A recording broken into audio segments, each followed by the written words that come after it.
অবস্থা তোমাদের সবার?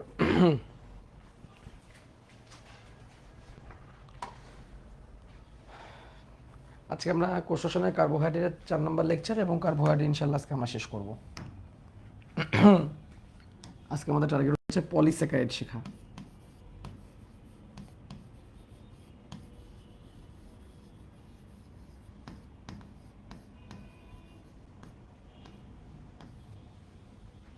পলিস্যাকারাইডস, ঠিক আছে? পলিস্যাকারাইড মানে হচ্ছে ভূশর্করা।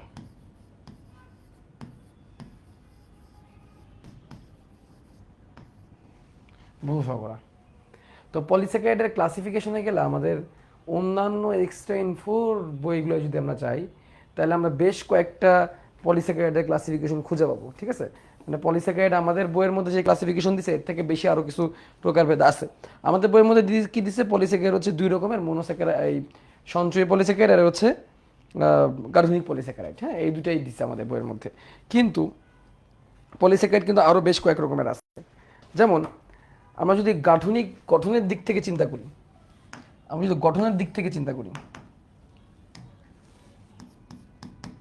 গঠনের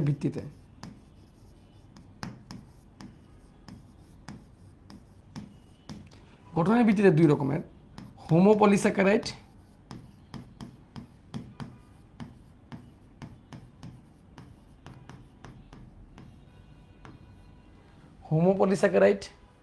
আর একটা হচ্ছে হেটারোপলিস্যাকারাইড। এই হোমো এবং হেটারো এই শব্দের সাথে মনে হয় তোমরা মাত্রই পরিচিত হচ্ছ।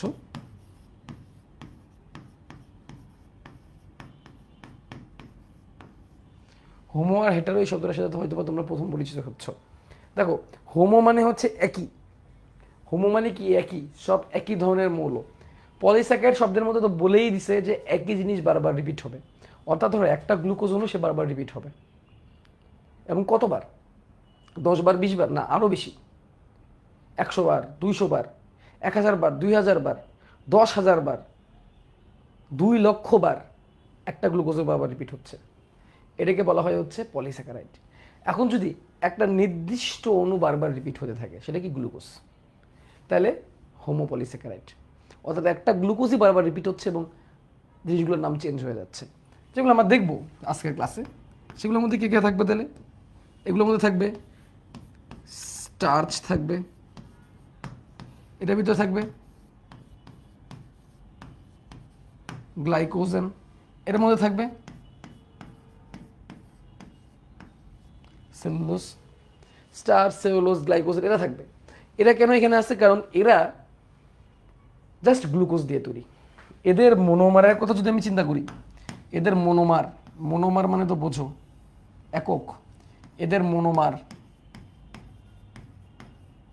অনলি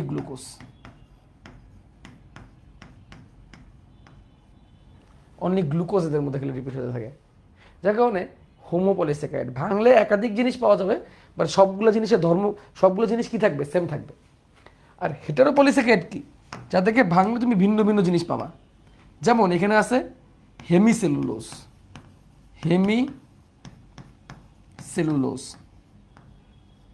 হেমিসেলুলোজকে ভাঙলে অনেক ধরনের শর্করা পাওয়া যায়। এটা তোমরা কোষের গঠন চ্যাপ্টারে জেনে আসছো।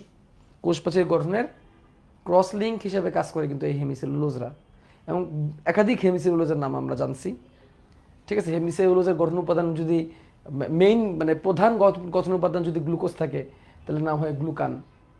জাইলুলোজ হলে নাম হয় জাইলান। অ্যারাবিনো যদি পেশি থাকে তার নাম হয় অ্যারাবান্স। তুমি কিন্তু শুনছো জাইলো গ্লুকান, এটাও কিন্তু আমার নাম কিন্তু জানছি। জাইলান আর গ্লুকোজ দুটো মিলাই থাকে এর মধ্যে বেশি পরিমাণে। তাহলে হেমিসেলুলোজের মধ্যে একাধিক রকমের কার্বোহাইড্রেট আছে। জাইলান, গ্লুকান, তার মানে কি জাইলুলোজ, গ্লুকোজ, অ্যারাবিনোস, বিভিন্ন রকমের মনোস্যাকারাইড এখানে আছে, বিভিন্ন মাত্রায় আছে। যার মাত্রাটা বেশি তার নাম অনুসারে নামকরণ করা হয়। জাইলান, গ্লুকান, অ্যারাবান্স যেটা হেমিসেলুলোজের নাম, আমরা কোষের গঠন চ্যাপ্টারে কিন্তু এগুলো পড়ছি কোষ প্রাচীরের মধ্যে। জাইলান, গ্লুকান, অ্যারাবান্স এগুলো হচ্ছে হেমিসেলুলোজের নাম। ওকে, তারপরে আরেকটা কিসের নাম পড়বো আমরা? পেকটিন।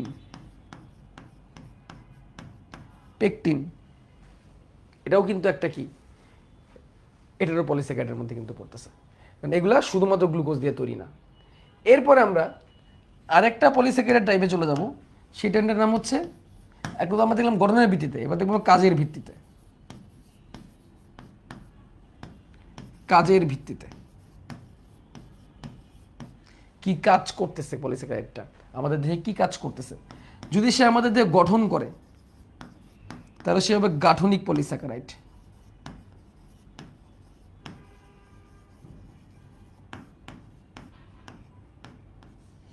সে যদি আমাদের দেহ গঠনের কাজে ব্যবহৃত হয় তখন তার নাম হবে গাঠনিক পলিস্যাকারাইড।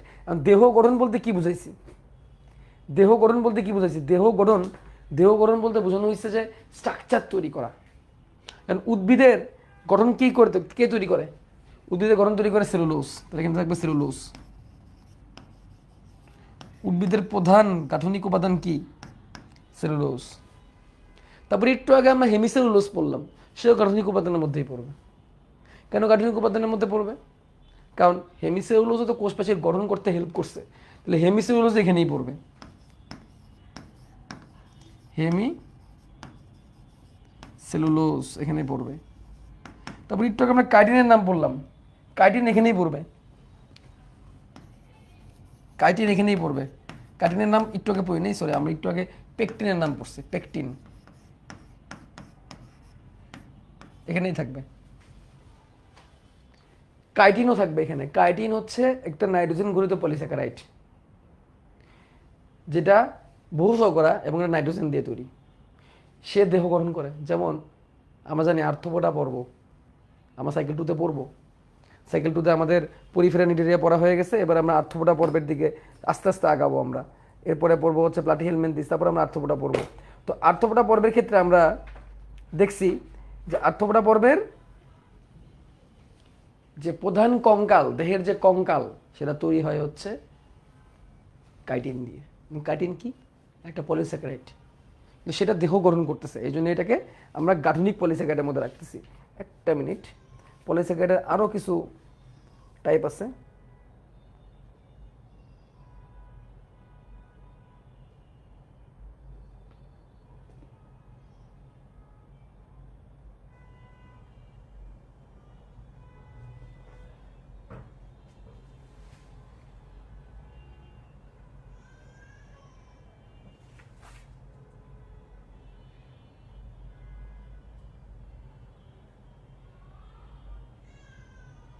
ওকে, তাহলে এই কয়টা জানলেই চলবে, আরগুলায় যাওয়া লাগবে না, একটু দেখে নিলাম।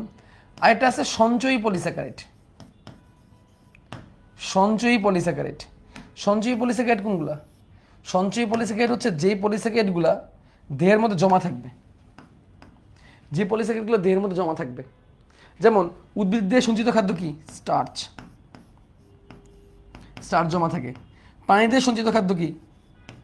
গ্লাইকোজেন, গ্লাইকোজেন লিভারে জমা থাকে, আমাদের মাংসপেশিতে জমা থাকে। এই জন্য এগুলোকে আমরা বলছি কি সঞ্চয়ী পলিস্যাকারাইড। তাহলে আমরা দুইভাবে পলিস্যাকারাইডের নামগুলো করলাম, একটা হচ্ছে গঠনের ভিত্তিতে, তো সে আসলে কি কি উপাদান দিয়ে তৈরি, আরেকটা হচ্ছে কিসের ভিত্তিতে? কাজের ভিত্তিতে, যে সে আসলে দেহের মধ্যে কি কাজ করে। ঠিক আছে, এরপরে একটা কথা এখান থেকে কমনলি জানবা, কিছু পলিস্যাকারাইড সবগুলোরই একটা কমন কিছু বৈশিষ্ট্য আছে। বৈশিষ্ট্যগুলো কি? বৈশিষ্ট্য হচ্ছে এরা পানিতে অদ্রবণীয়, এরা অদ্রবণীয়, এরা নন সুগার, এরা মুষ্টি না।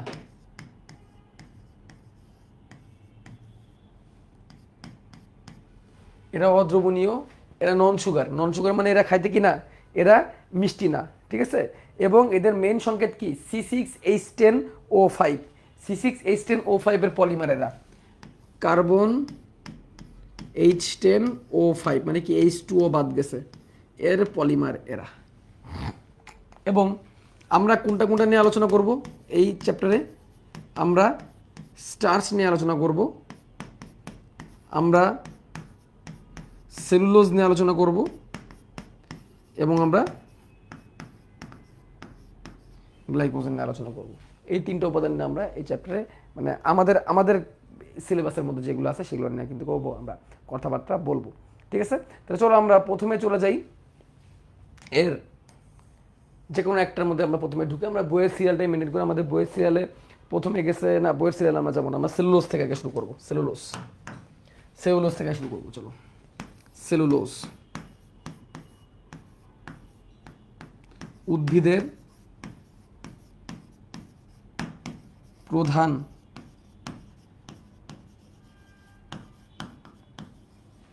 গাঠনিক উপাদান হচ্ছে সেলুলোজ। উদ্ভিদের প্রধান গাঠনিক উপাদান হচ্ছে সেলুলোজ। উদ্ভিদের দেহ তৈরি হয়েছে সেলুলোজ দিয়ে।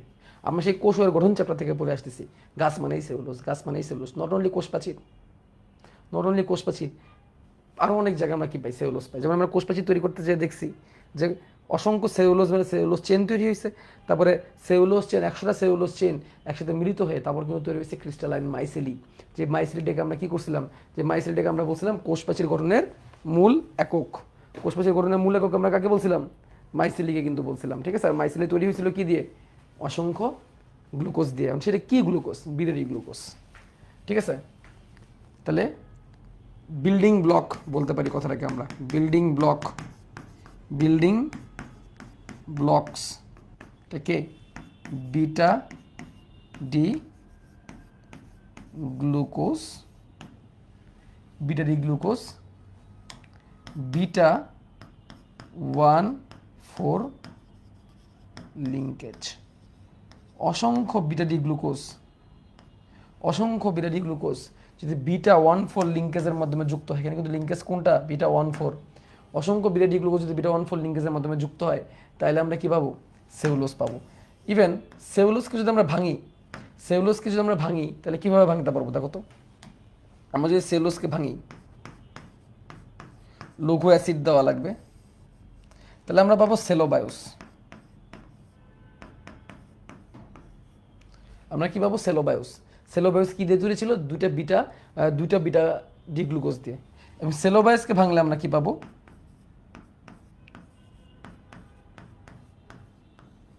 বিটা ডি গ্লুকোজ পাবো সেলোবায়োসকে ভাঙলে। ওকে, আচ্ছা। তারপরে কোথায় কোথায় পাওয়া যায় এই সেলুলোজ, কোথায় কোথায় পাওয়া যায়, এটার জন্য তোমাদের বইয়ের মধ্যে একটা পার্সেন্টেজ দেওয়া আছে। এটা মনে রাখার টেকনিক হচ্ছে তুলিকার মাতা।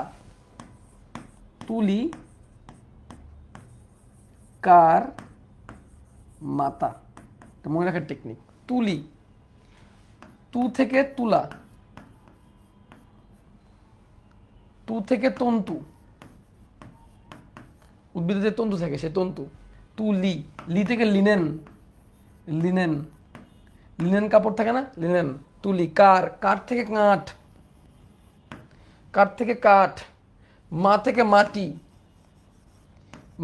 মাটি, হ্যাঁ, মাতার মা থেকে কি, মাটি। আর ত থেকে হচ্ছে তৃণলতা। মাটি কিন্তু নর্মাল মাটি না, জৈব মাটি। আর লাস্টে একটা কি আছে, মাতা, ত থেকে হচ্ছে তৃণলতা।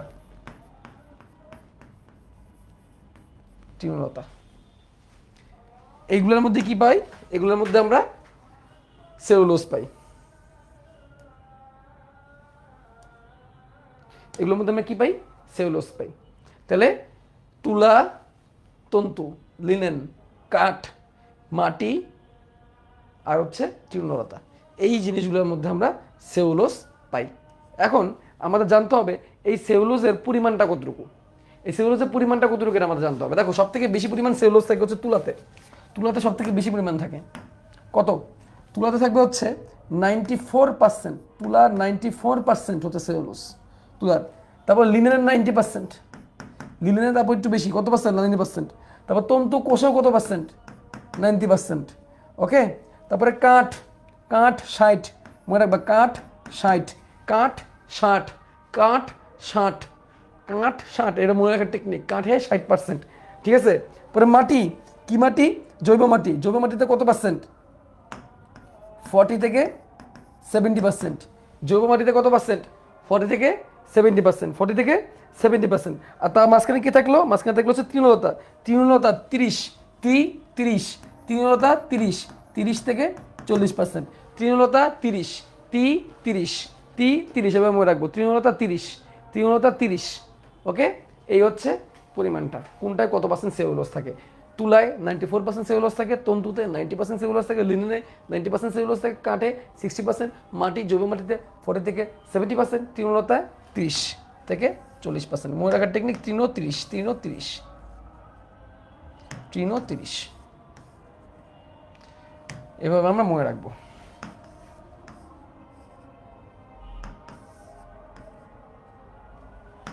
ওকে, এই পার্সেন্টেজগুলো কিন্তু অনেক গুরুত্বপূর্ণ, এগুলো কিন্তু এমসিকিউতে আসে। এ পর্যন্ত মনে থাকবে?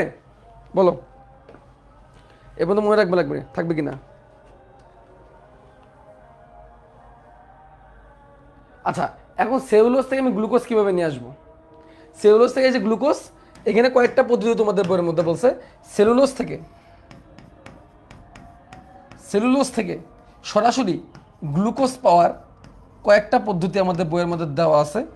একটা পদ্ধতি হচ্ছে ঘন সালফিউরিক অ্যাসিড, ঠিক আছে? ঘন সালফিউরিক অ্যাসিড, হাইড্রোক্লোরিক অ্যাসিড বা সোডিয়াম ক্লোরাইড, সোডিয়াম হাইড্রোক্সাইড, তাহলে ঘন H2SO4 ব্যবহার করতে পারি, ঘন হাইড্রোক্লোরিক অ্যাসিড ব্যবহার করতে পারি, বা সোডিয়াম হাইড্রোক্সাইড ব্যবহার করতে পারি, ঠিক আছে? যে কোনো একটা ব্যবহার করতে পারি। এগুলো ব্যবহার করলে আমরা সরাসরি সেলুলোজ থেকে কী বের করে নিয়ে আসতে পারবো? সেলুলোজ থেকে গ্লুকোজটা বের করে নিয়ে আসতে পারবো, ঠিক আছে? এটাকে আমরা এখানে রাখি। এগুলো ব্যবহার করলে সরাসরি আমরা সেলুলোজ থেকে কী বের করে নিয়ে আসতে পারবো? গ্লুকোজকে বের করে নিয়ে আসতে পারবো। মনে থাকবে?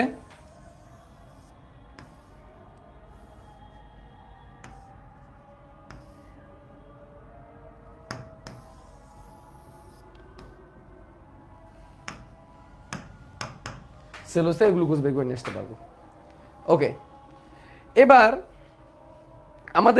তোমাদের কাছে আমার প্রশ্ন, আমরা কি সেলুলোজ খাইতে পারি? আমরা কি সেলুলোজ খাইতে পারি? না, আমরা সেলুলোজ খাইতে পারি না। তাহলে আমাদের মানুষের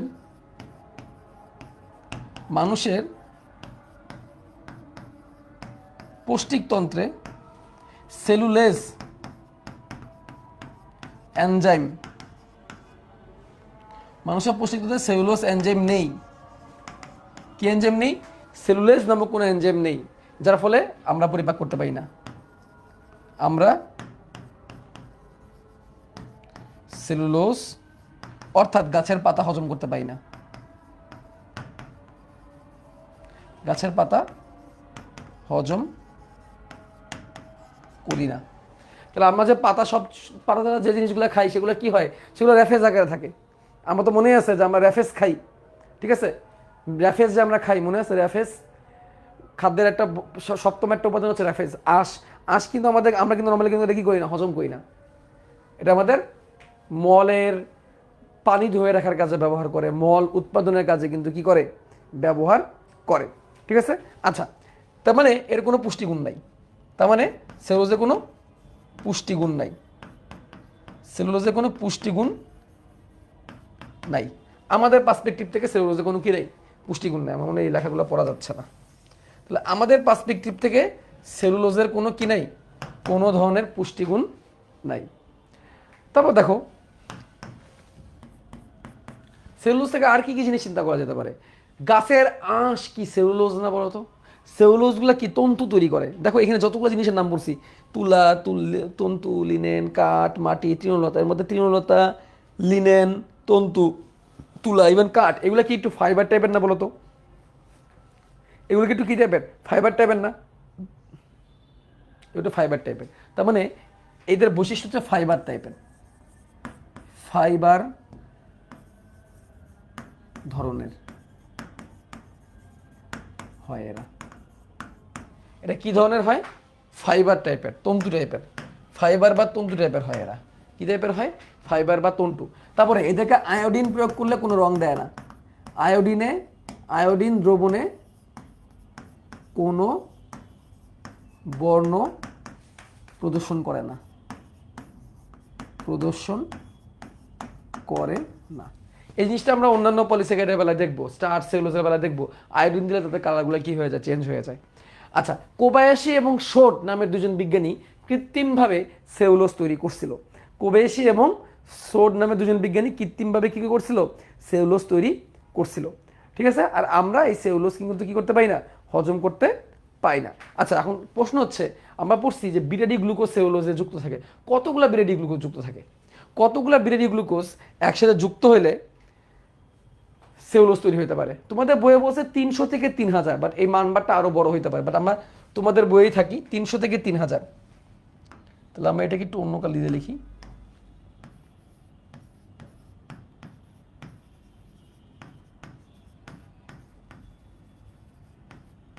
300 থেকে 3000 গ্লুকোজ গ্লাইকোসিডিক বন্ধনীর মাধ্যমে সেলুলোজ তৈরি করে, বাট এই নাম্বারটা আসলে আরো বড়। তোমাদের বইয়ে তো প্রকৃত নাম্বারটা লেখা নাই, এটা আরো বেশি হইতে পারে, 10,000 হইতে পারে। 300 থেকে 3000 গ্লুকোজ অণু একসাথে মিলিত হইলে সেটা সেলুলোজ তৈরি করতে পারে। ওকে, ডান। আচ্ছা, তোমাদের কি মনে আছে আমরা কোষীয় গঠন চ্যাপ্টারে কতগুলো পড়ছিলাম? কোষীয় গঠন চ্যাপ্টারে কতগুলো পড়ছিলাম? চলো আমরা সেই কোষীয় গঠনটা দেখে আসি। তোমরা সবাই কোষীয় গঠন চ্যাপ্টারে চলে যাও, সেখানে গেলে দেখতে পারবা যে কোষ প্রাচীরে যে সূক্ষ্ম গঠন আমরা পড়ে আসছিলাম, সেই কোষ প্রাচীরের সূক্ষ্ম গঠনের মধ্যে লেখা আছে যে কোষ প্রাচীরের সূক্ষ্ম গঠনের মধ্যে লেখা আছে যে সেলুলোজ হলো একটি পলিস্যাকারাইড যা 6 কার্বন বিশিষ্ট বিটা ডি গ্লুকোজ দিয়ে তৈরি। 1000 থেকে 3000 সেলুলোজ নিয়ে তৈরি হয় সেলুলোজ চেন। তাহলে এখানে সংখ্যাটা পুরোপুরি কি করে উল্লেখ করে না। তোমাদের নতুন বই অনুসারে আমি দেখতেছি যে সেলুলোজের মধ্যে 300 থেকে 3000 গ্লুকোজ অণু একসাথে যুক্ত হলে এটাকে সেলুলোজ বলতেছে। কিন্তু এই সেলুলোজের ভ্যালুগুলো চেঞ্জ হয়। তোমরা কি সেই চেঞ্জ ভ্যালুগুলো জানতে চাও? আমি আগে থেকে লিখে নিয়ে আসছি, তোমাদের সেই চেঞ্জ ভ্যালুগুলো আমি তোমাদের বলি। তুলার কথা লিখছিলাম আমরা, তুলা, ঠিক আছে? আমরা একটু এইটাকে একটু উপরে তুলি, তাহলে এই জায়গায় হয়ে যাবে। আমার তুলার কথা পড়ছিলাম, ঠিক আছে? তুলাতে সেলুলোজের পরিমাণ 5000 থেকে 10,000, 5000 থেকে 10,000 গ্লুকোজ। কোথায়? তুলাতে, ঠিক আছে? কাঠে 10,000 থেকে 15,000। কাঠে কত? 10,000 থেকে 15,000।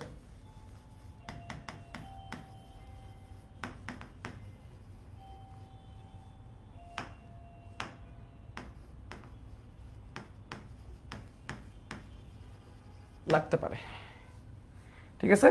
তুলাতে 5000 থেকে 10,000, কাঠে 10,000 থেকে 15,000 পরিমাণ কি লাগতে পারে? গ্লুকোজ লাগতে পারে। এই ইনফরমেশনটা তুমি জাস্ট একটু জেনে রাখো, তাহলে কাজে দিবে, ঠিক আছে? পরীক্ষায় কখন কোন জায়গায় আসে পড়াটা ঠিক নাই, এক্সাক্ট ইনফোটা জেনে রাখো। আচ্ছা, এবার আসো, চলো আমরা সেলুলোজের স্ট্রাকচার দেখব। সেলুলোজ তো পড়ে ফেললাম, সেলুলোজের স্ট্রাকচার দেখব। আমাদের বলেই দিছে যে এটা বিটা ডি গ্লুকোজের পলিমার, তাহলে আমাদের বিটা ডি গ্লুকোজ আঁকতে হবে। পরীক্ষা যদি কখনো আসে তাহলে কেমনে আঁকবা? তাহলে প্রথমে আমাদের গ্লুকোজ আঁকায় ফেলতে হবে।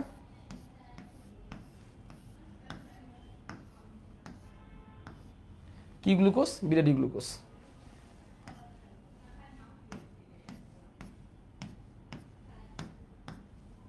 তোমাদের তো মনে আছে বিটা ডি গ্লুকোজ কেমনে আঁকায়? এটা 6 নাম্বার কার্বনে CH2OH, কার্বনের নাম্বারিংগুলো যদি করে ফেলি 1 2 3 4 5 6। ওকে, এবার বিটা গ্লুকোজ, তাই মানে 1 নাম্বার কার্বনের ওয়েস্টটা কোথায়? উপরে। 1 নাম্বার কার্বনের ওয়েস্টগুলো উপরে, বাকিগুলো তো আমরা বসাইতে পারি।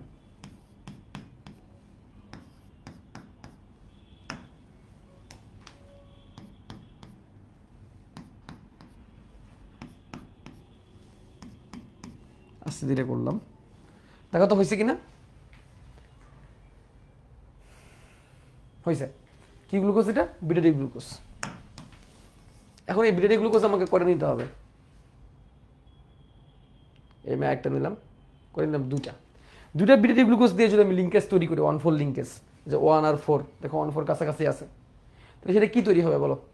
দুটা বিটা ডি গ্লুকোজ দিয়ে যদি আমরা 1,4 লিঙ্কেজ করি, সেটা কি হিসাবে গণ্য হবে? কুইকলি বলো, ঠিক আগে পরে কেমন মনে আছে? দুটা বিটা ডি গ্লুকোজ দিয়ে যদি আমরা লিঙ্কেজ তৈরি করি, তাহলে সেটা হবে সেলোবায়োস। এটা কি হবে? সেটা হবে সেলোবায়োস। ভেরি গুড, ওয়েবে দেখে আগে কি উত্তর দিয়ে দিছে, সেটা হয়ে যাবে সেলোবায়োস। কিন্তু এখন যদি আমরা তিনটাকে একসাথে করি,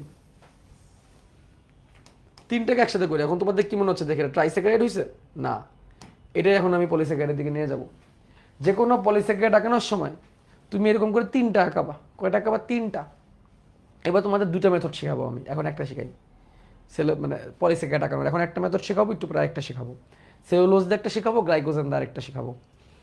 3টাকে একসাথে করলা, 3টাকে লিখলা। এখন দেখো, আমরা জানি পানি অপসারিত হয়। পানি অপসারিত কেমনে করবো আমরা? ঠান্ডা মাথায় দেখবা, এই দেখো এভাবে করে এই জায়গা থেকে একটা কি এখনো পানি অপসারণ করে দেওয়া সম্ভব। এই যে এভাবে করে এই জায়গা থেকে এখনো কি অপসারণ করা সম্ভব? পানি অপসারণ করা সম্ভব। তাহলে সেমই রাখি দেখতে, এভাবে করে এখনো পানি কি করে দেওয়া সম্ভব? অপসারণ করে দেওয়া সম্ভব। তাহলে এখান থেকে -H2O হয়ে যাবে, এখান থেকে হয়ে যাবে -H2O। এবার এই জিনিসটাকে আমি চলো উপরে তুলে দিই, উপরে তুলে দিয়ে রিপিট করি।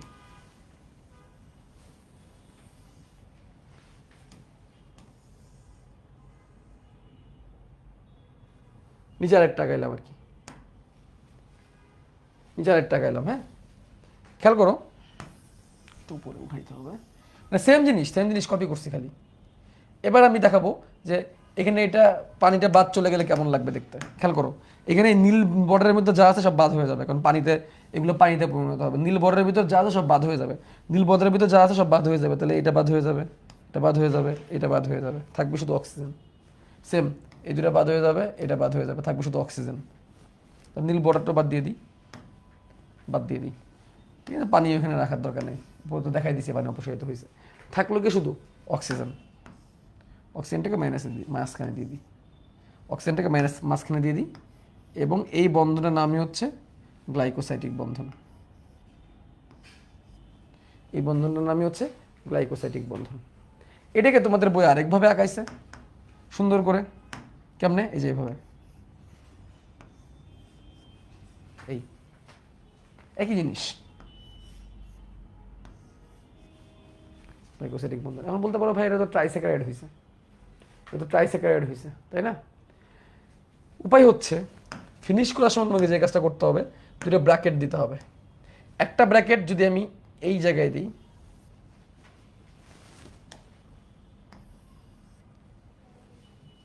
একটা ব্র্যাকেট এমনভাবে ক্লোজ করতে হবে যাতে এর ভিতরে একটা মতো গ্লাইকোসিটিক বন্ধনের ও থাকে। তাহলে এখানে একটা ও নিয়ে নিছি, তাহলে এই পরের ব্র্যাকেটটা ক্লোজ করতে হবে আমাদের এই জায়গায়, এইভাবে। এই ব্র্যাকেটটাকে যদি আমরা ভুলেও এইখানে ক্লোজ করতাম তাহলে কি হইতো বলো তো? একইটার ভিতরে দুটো ও চলে আসতো, এটা ভুল হইতো। এই জন্য আমাকে ব্র্যাকেটটা ক্লোজ করতে হবে ঠিক এই জায়গায়, এই পয়েন্টে। এবং শুধু এইটুকুই না, এখানে লিখতে হবে N.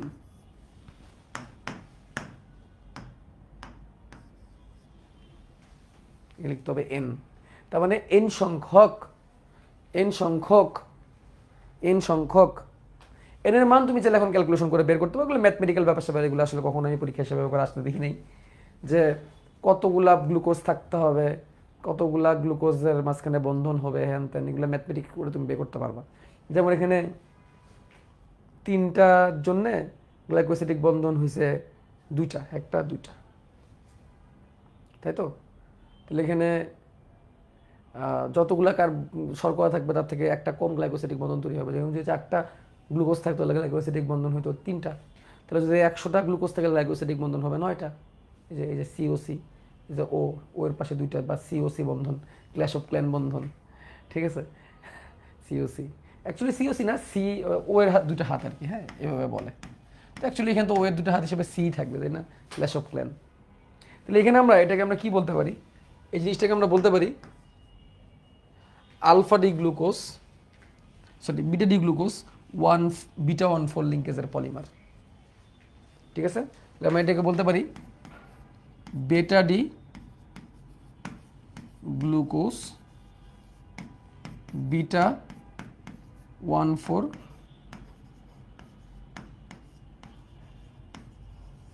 Linkage, beta D glucose beta 1,4 linkage এখানে তৈরি হয়েছে। ওকে, এই হচ্ছে আমাদের কার স্ট্রাকচার, এটা সেলুলোজের স্ট্রাকচার। এটা আমাদের সেলুলোজের স্ট্রাকচার, এবং এটা আমাদের পরীক্ষায় যদি কখনো আসে আমাদের আঁকাইতে হবে, ইনশাল্লাহ আমরা পারবো।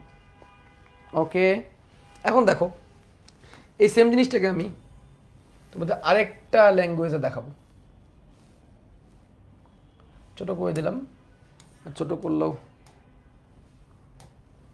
কোয়ালিটি আশা করি ড্রপ করে নাই।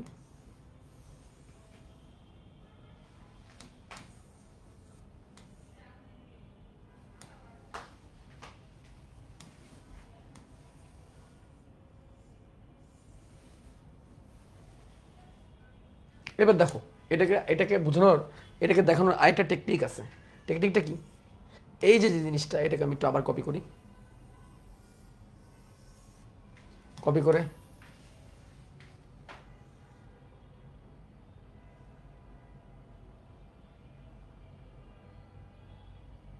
এখানে নিয়ে আসলাম, কপি করে আরেকটাকে। ঠিক আছে, সেপারেট, কিন্তু মাঝখানে সেপারেটও দিয়ে দিই।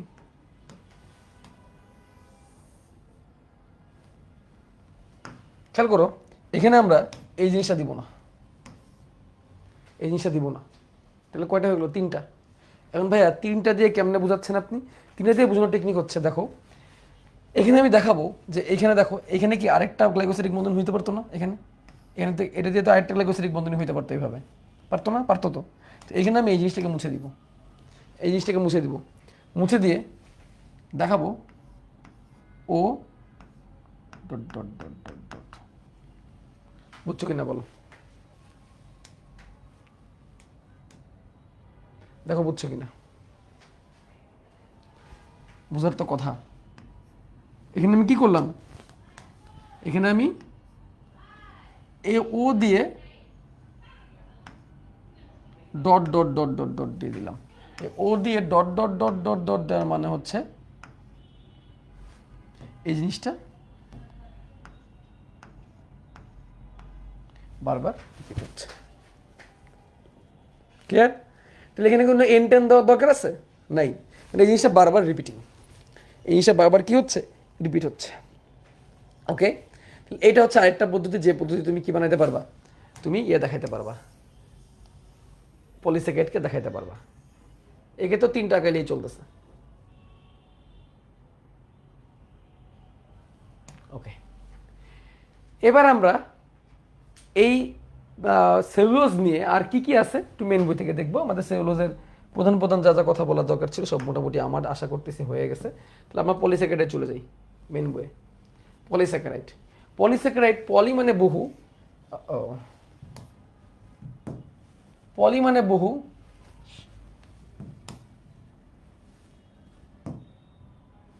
পলি মানে বহু, আর স্যাকারিন মানে চিনি। পলিস্যাকারাইড মানে বহু শর্করা।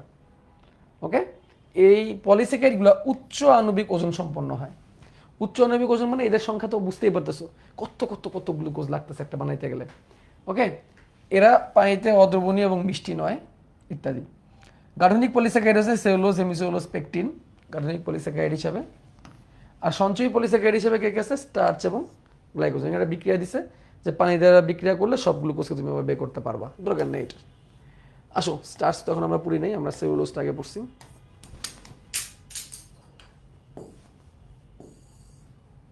সেলুলোজ, সেলুলোজে চলে যাই।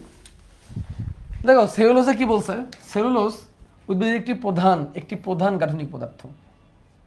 অসংখ্য বিরাটি গ্লুকোজ পরস্পর বিটা 1,4 বন্ধনে আবদ্ধ হয়ে সেলুলোজ তৈরি করে।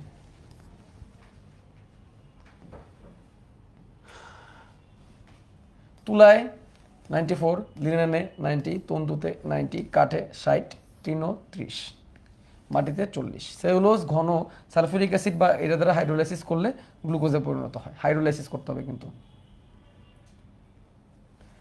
মানুষের সেলুলোজ এনজাইম না থাকায় সেলুলোজ পদার্থ হজম হয় না।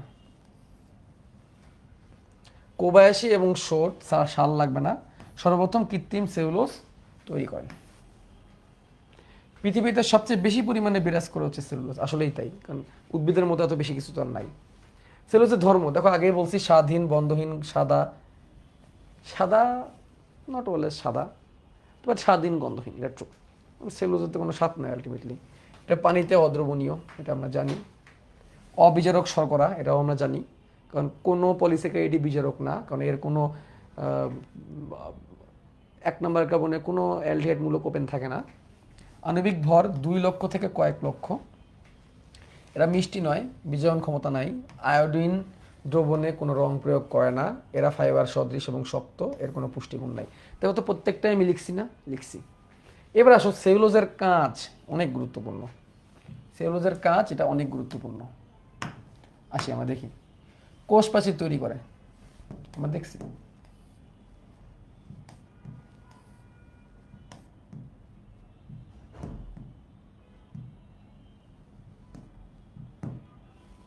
কোষপ্রাচীর তৈরি করলো, তন্তু তৈরি হয় যা দিয়ে বস্ত্রশিল্পের কাঁচামাল তৈরি হয়, নাইট্রেট বিস্ফোরক হিসেবে ব্যবহৃত হয়। এত বেশি বিস্তারিত যাব না, কেমিস্ট্রিতে তোমাদের এইগুলো নিয়ে একটু আলোচনা করবে, আমি জাস্ট এইটুকুই বলি। সেলুলোজ দিয়ে নাইট্রেট বিস্ফোরক তৈরি করা যায়, এটুকু জাস্ট জেনে রাখো যে বিস্ফোরক তৈরি করা যায় সেলুলোজ দিয়ে। এটি অ্যাসিটেড ফটোগ্রাফিক ফিল্মে ব্যবহার করা হয়। ফটোগ্রাফি ফিল্ম যেটা আছে না, এক সময় কিছু ফটোগ্রাফিক ফিল্ম ব্যবহার করা হতো, ওইখানে এটা ব্যবহার করা হতো। তারপরে filter paper, tissue paper, photographic film, packaging দ্রব্য সমস্ত সেলুলোজ দিয়ে তৈরি। নির্মাণসমূহ আসবাবপত্র, যেহেতু কাঠ সেলুলোজ, তার মানে এটাও সেলুলোজ। কাঠখেকো কাঠ পতঙ্গের পৌষ্টিক নালীতে এরা বসবাস করে, সেলুলোজ এনজাইম, যার কারণে তারা হজম করতে পারে। থিন লেয়ার ক্রোমাটোগ্রাফিতে স্টেশনারি ফেজ হিসাবে সেলুলোজ ব্যবহার করা হয়। তুমি কি ক্রোমাটোগ্রাফি পড়ছো? কেমিস্ট্রির দ্বিতীয় অধ্যায় গুণগত রসায়নের ক্রোমাটোগ্রাফি কি তোমরা পড়ছো? পড়ার তো কথা। ক্রোমাটোগ্রাফিতে দুইটা ফেজ থাকে, দুইটা মাধ্যম থাকে, বলতে পারো মাধ্যম। একটা হচ্ছে স্টেশনারি ফেজ, ঠিক আছে, আরেকটা হচ্ছে গতিময় ফেজ। গতিময় ফেজটাকে ইংলিশে জানি কি বলে, ভুলে গেছি। তো স্টেশনারি ফেজ হিসাবে ক্রোমাটোগ্রাফি করতে যে করতে যেয়ে কি করতে হয়, এই সেলুলোজ ব্যবহার করতে হয় ক্রোমাটোগ্রাফিতে। একটা হচ্ছে স্টেশনারি ফেজ, একটা হচ্ছে চলমান ফেজ, মোবাইল ফেজ বা মোটাইল ফেজ। ছত্রাক ও ব্যাকটেরিয়া থেকে উৎপাদিত সেলুলোজ বর্তমানে বায়োটেকনোলজিতে ব্যবহার করা হচ্ছে। গবাদি পশুর খাদ্য হিসাবে কিন্তু সেলুলোজ ব্যবহার করা হয়। আমরা সেলুলোজকে হজম করতে পারি আর না পারি, গবাদি পশু কিন্তু সেলুলোজ খায়, ঠিকই হজম করতে পারে, যেমন ছাগল লতা পাতা খায়। এই হচ্ছে সেলুলোজের কথাবার্তা। দেন মানুষ কেন সেলুলোজ হজম করতে পারে না, এটা তোমরা একটু দেখে নিও। স্তন্যপায়ী প্রাণীর পরিপাকতন্ত্রে সেলুলোজ হজমকারী এনজাইম তৈরি হয় না। তৃণভোজী স্তন্যপায়ী যেমন গরু, ছাগল, মহিষ, শরীর ইত্যাদি পরিপাকতন্ত্রে এক ধরনের মৃতজীবী ব্যাকটেরিয়া বাস করে, যা সেলুলোজ হজমকারী এনজাইম সেলুলোজ উৎপন্ন করে, যা সেলুলোজে বিদ্যমান অনফোল্ড গ্লাইকোসিডিক লিঙ্কেজ ভেঙে হজম করতে হেল্প করে। মানুষের পরিপাকতন্ত্রে এই ধরনের কোনো মৃতজীবী ব্যাকটেরিয়া না থাকে, মানুষ সেলুলোজ হজম করতে পারে না। কিন্তু মানুষের খাদ্য তালিকায় আজীব খাদ্য থাকা দরকার, কেননা সেলুলোজ মল উৎপাদনের জন্য অত্যন্ত গুরুত্বপূর্ণ। তার মানে কি, এই স্তন্যপায়ী যারা গরু, ছাগল, ওরাও আসলে সেলুলোজ এনজাইম তৈরি করে না, বা তাদের অন্ত্রে তাদের পরিপাকতন্ত্রে মৃতজীবী ব্যাকটেরিয়া আছে, এরা হচ্ছে সেলুলোজ এনজাইম উৎপাদন করে, যার ফলে ওই ব্যাকটেরিয়া কর্তৃক উৎপাদিত এনজাইম দিলে কাজটা সম্পন্ন হয়। ওকে, ডান। এবার আমরা চলে যাব স্টার্চে। স্টার্চ দেখো, স্টার্চ দুই ধরনের হয়, অ্যামাইলোজ এবং অ্যামাইলোপেকটিন নামক দুটি পলিস্যাকারাইডের সমন্বয়ে গঠিত হয় স্টার্চ। সালোক সংশ্লেষণ প্রক্রিয়ায় উদ্ভিদ গ্লুকোজ তৈরি করে, বাট সেই গ্লুকোজকে কিন্তু সে ব্যবহার করে না। আমরা সারা জীবন পড়ে আসছি না যে উদ্ভিদের জন্য লাগে glucose glucose glucose glucose. Glucose কিন্তু উদ্ভিদ সরাসরি ব্যবহার করে না, এটা কি জানো? তোমাদের মনে হয় ক্লোরোপ্লাস্ট পড়ানোর সময় বলছিলাম। আচ্ছা, বাই দ্য ওয়ে, এই সাইকেল ওনের বাসীরা পোলাপান, তোরা সাইকেল 2-তে জয়েন করিস না কেন বে? হ্যাঁ, কবে জয়েন করবি? সাইকেল 2-তে মনে হয় 800+ স্টুডেন্ট ভর্তি হয়েছে, বাকিরা কই? সাইকেল 1-এ তো এখন মনে হয় 2600 হয়ে যাচ্ছে। তাহলে কই 2600, কই 800, বাকি 3/2 স্টুডেন্টরা কই ভর্তি হচ্ছে না কেন? ক্লাসগুলো জমে যাচ্ছে না? 6টা ক্লাস নেওয়া হয়ে গেছে, এই ক্লাসগুলো তো করতে আবার কষ্ট হবে। পড়ে ফেলো, যুক্ত হয়ে যাও। দেরি করলে তোমার লস। অনলাইন ক্লাস একবার মিস করে ফেললে অফলাইন করতে কিন্তু অনেক কষ্ট হয়। অনলাইন ক্লাস একবার মিস করে ফেললে রেকর্ড কিন্তু জমে যায় অনেক বেশি। সো যারা যারা আজকে ক্লাস করতেছো, এই যে আমি দেখতে পারতেছি ওয়েব অ্যাপে 23 জন, আর হচ্ছে ফেসবুকে কয়জন? ফেসবুকে ক্লাস করতেছি 30 জন, একটু কম আজকে, আই ডোন্ট নো হোয়াই। 60 জন আজকে, সব ক্লাসেই কম ছিল। সকালবেলা ক্লাস নিলাম 26-এর মনে হয় কম ছিল, 25-ও কম ছিল। রেজাল্টের কারণে হয়তো বা সবাই, আজকে তো তোমাদের বড় ভাইদের রেজাল্টও দিছে।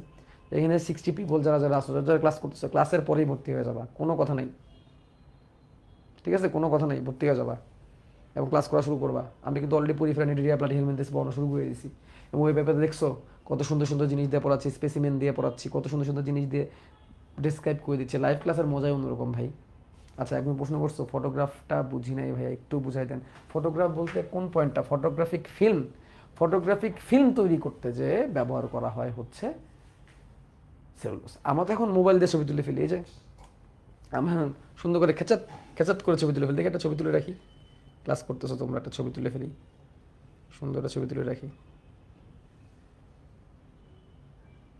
স্মৃতি থাকবে তোমাদের।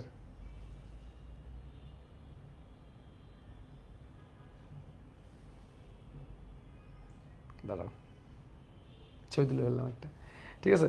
তো এই যে ক্লাস করার মানে এই যে ছবি তুললাম, এটা তো এখানে কোনো কিন্তু ফটোগ্রাফিক ফিল্ম কিন্তু এখানে লাগে নাই, ফটো উঠে গেছে। কিন্তু আগেকার সময় যে ফটো তোলা হইতো, আগেকার সময় যে ফটোগ্রাফি করা হইতো, সেক্ষেত্রে একটা ফিল্ম ব্যবহার করা হইতো, একটা ফিল্ম দেখছো হয়তো বা তোমরা অনেকেই। তো ওই ফিল্মগুলা কিন্তু বানানোর জন্য কি লাগতো, এই সেলুলোজ লাগতো, ঠিক আছে, ফটোগ্রাফি ফিল্ম ব্যবহার করা লাগতো। আচ্ছা, বুঝছো। আমার এই কোর্সেশনের ক্লাসগুলো না খুব ভালো লাগে, এই ক্লাসগুলো নিতে, কারণ লম্বা সময় ধরে ক্লাস নেওয়া যায়, একটু গল্প করা যায়। অন্য ক্লাসে তো গল্প করি না, এই ক্লাসে মনে যায় একটু গল্প টল্প করি। ভাইয়া শুরু থেকে কিভাবে ক্লাসটা করব, শুরু থেকে মানে বুঝি নাই, শুরু থেকে বলতে কি বুঝাইছো ভাই, পিকটা দেখান তো। আচ্ছা দেখাবো না, টেলিগ্রামে দিয়ে দিব না ক্লাস শেষে। কবে কিনলেন ভাই? অনেক দিন হয়ে গেছে, গত মাসের 20 তারিখে কিনছিলাম। ভাইয়া প্র্যাকটিস শিট অ্যাড করেন, আচ্ছা দিয়ে দিবনি। প্র্যাকটিস শিট তো দিয়েই দিই পরীক্ষার আগে। তোমরা বইটা কিনে নাও না রে বাবা, এই যে এই বইটা কিনে নিলে তোমাদের আর কি লাগে? বই কিনে দিলে বইয়ের মধ্যে সব আছে ভাই, সব আছে, ঠিক আছে। প্র্যাকটিস শিটের জন্য ওয়েট করা লাগে না। ওকে, আসো, অনেক গল্প হয়ে গেল। দেখো ভাই, তোমাদেরকে আমি যেভাবে কোর্সেশনটা পড়াচ্ছি, আমি বেশি কিছু বলবো না, তুমি ডানে বামে খোঁজ নাও, তাহলে দেখবা। এই কার্বোহাইড্রেট পর্যন্ত আসতে আমার 4টা ক্লাস লাগছে, প্রায় 7 ঘন্টা। আমাদের এত সময় আছে, যথেষ্ট সময় আছে, টেনশনের কিছু নাই। 4টা ক্লাস লাগছে কার্বোহাইড্রেট শেষ করতে। তুমি XYZ বিভিন্ন জায়গায় খোঁজ নাও, আমি নাম বলবো না, বুদ্ধিমানের জন্য ইশারা যথেষ্ট, যে তারা কতটুকু ডিটেলসে পাওয়া হয়েছে এটা, তাহলে তুমি বুঝতে পারবা। ঠিক আছে, শুভ্র ভাই তোমাদের জন্য কী টাইপের লেকচার দিচ্ছে, ঠিক আছে। ওকে,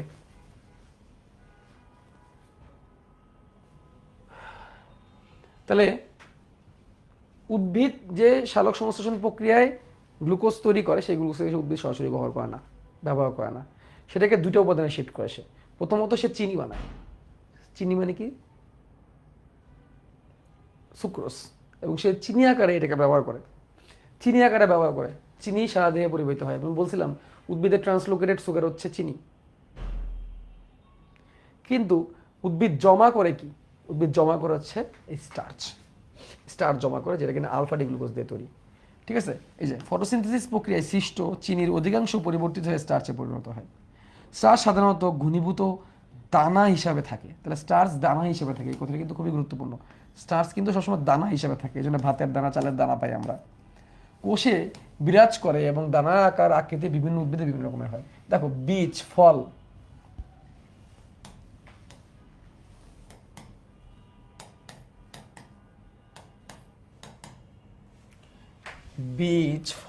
কন্দ প্রভৃতি সঞ্চয়ী অঙ্গে স্টার্চ জমা থাকে। ধান, গম, আলু স্টার্চের প্রধান উৎস। ওকে, এটাকেও ভাঙলে গ্লুকোজে পরিণত হয়। অসংখ্য গ্লুকোজ অণুতে স্টার্চ তৈরি। স্টার্চ 2 রকমের, অ্যামাইলোজ, অ্যামাইলোপেকটিন। দাগাই নাও আগে, আমি পরে বলতেছি। অ্যামাইলোজে গ্লুকোজের সংখ্যা 1 লিঙ্কেজে 200 থেকে 1000টি, আর এটা কোনো শাখা থাকে না। অ্যামাইলোপেকটিনের 2000 থেকে 2 লাখ অণু গ্লুকোজ লাগতে পারে। অ্যামাইলোপেকটিনের কার্বন 1416 লিঙ্কেজে যুক্ত থাকে, এখানে শাখা থাকে। আলু, ধান, গম, ভুট্টা, যব ইত্যাদি স্টার্চের শতকরা 22 ভাগ অ্যামাইলোজ, 78 ভাগ অ্যামাইলোপেকটিন। আমি সবই বলে দেবো, সমস্যা নাই। আয়োডিন দ্রবণ প্রয়োগ করলে কালচে নীলবর্ণ ধারণ করে। কোথায় কোথায়? অ্যামাইলোজে। কিন্তু অ্যামাইলোপেকটিনের সাথে বিক্রিয়া করে আয়োডিন দ্রবণে লাল বা পার্পেল বর্ণ ধারণ করে, ঠিক আছে। এখানে 2টা MCQ খুবই গুরুত্বপূর্ণ। সেটা হচ্ছে যে গোল আলুর স্টার্চের সাইজ সব থেকে বড়, আর চালের স্টার্চের সাইজ সব থেকে ছোট। গোল আলুর স্টার্চের সাইজ সব থেকে বড়, চালের স্টার্চের সাইজ সব থেকে ছোট। আমি তো অনেক কিছু দাগাই ফেললাম। এখন তোমাদেরকে একে একে পুরোটা বুঝাবো যে কোনটার মধ্যে কি হয়েছে।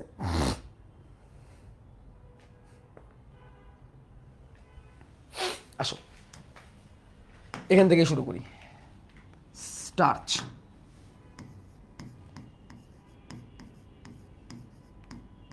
স্টার্চ, এটা হচ্ছে উদ্ভিদের সঞ্চিত খাদ্য।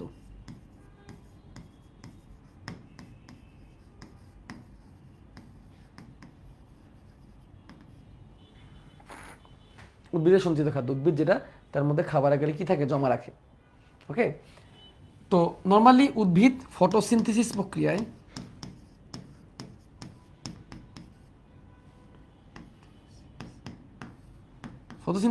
উদ্ভিদ গ্লুকোজ তৈরি করে। এই গ্লুকোজকেই সে ট্রান্সলোকেটেড সুগার আকারে সুক্রোজ হিসেবে জমা রাখে। ট্রান্সলোকেটেড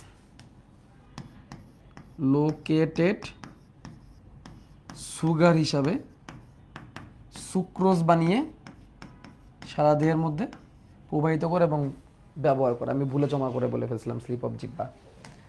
ওকে, তাহলে সুক্রোজ আকারে করে। কিন্তু যেটুকু অতিরিক্ত থেকে যায়, উদ্ভিদ যেটুকু থেকে যায়, যেটুকু কাজে লাগে না, সে উদ্ভিদ গ্লুকোজটাকে সে কি করে, উদ্ভিদ সেই গ্লুকোজটাকে সে শ্বেতসার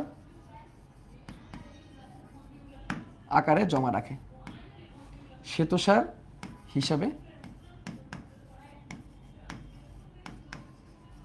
জমা রাখে, শ্বেতসার হিসেবে কি রাখে, জমা রাখে।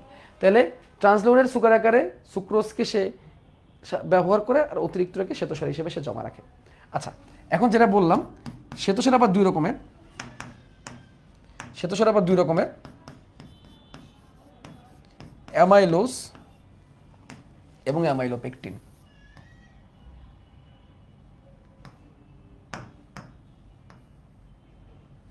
অ্যামাইলোজ এবং অ্যামাইলোপেকটিন, অ্যামাইলোজ এবং অ্যামাইলোপেকটিন।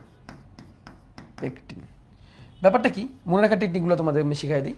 খেয়াল করো, অ্যামাইলোজ নামটা ছোট, অ্যামাইলোপেকটিন নামটা বড়। তাহলে কোনো জায়গায় অ্যামাইলোজ তুমি পাবা 22%, অ্যামাইলোপেকটিন তুমি পাবা 78%। এবার দুটোর মিক্সচার দিয়ে তোমার স্টার্চ তৈরি হবে। অর্থাৎ স্টার্চকে ভাঙলে তুমি অ্যামাইলোজও পাবা, অ্যামাইলোপেকটিনও তুমি পাবা। স্টার্চকে ভাঙলে, একটা মিনিট, তুমি অ্যামাইলোজও পাবা, অ্যামাইলোপেকটিনও তুমি পাবা।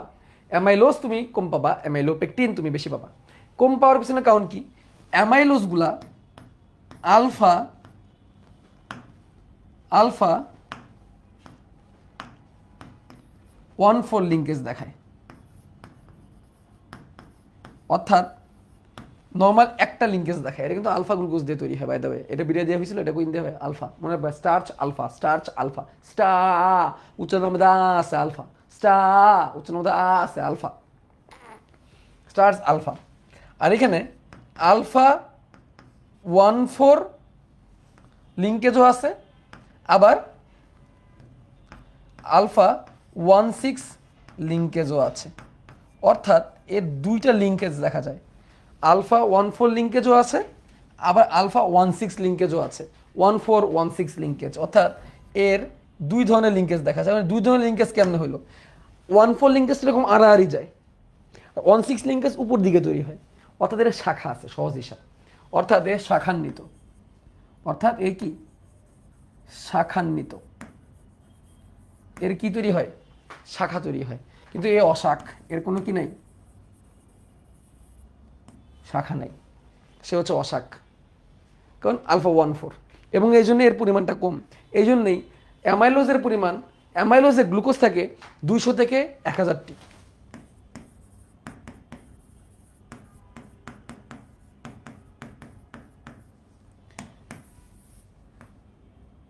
থেকে 1000টি গ্লুকোজ।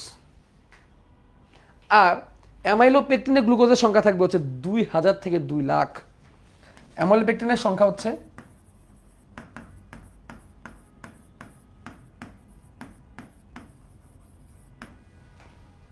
2000 থেকে 2 লাখ গ্লুকোজ।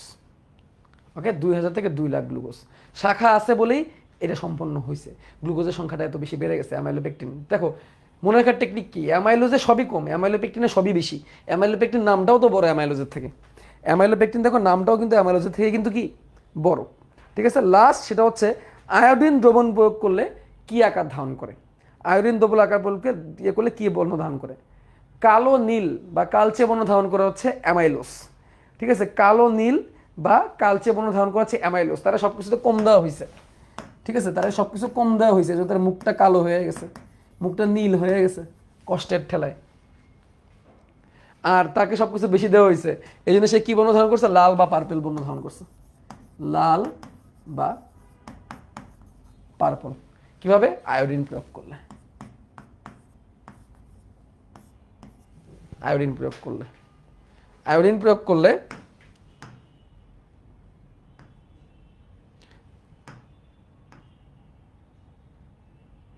আয়োডিন প্রয়োগ করলে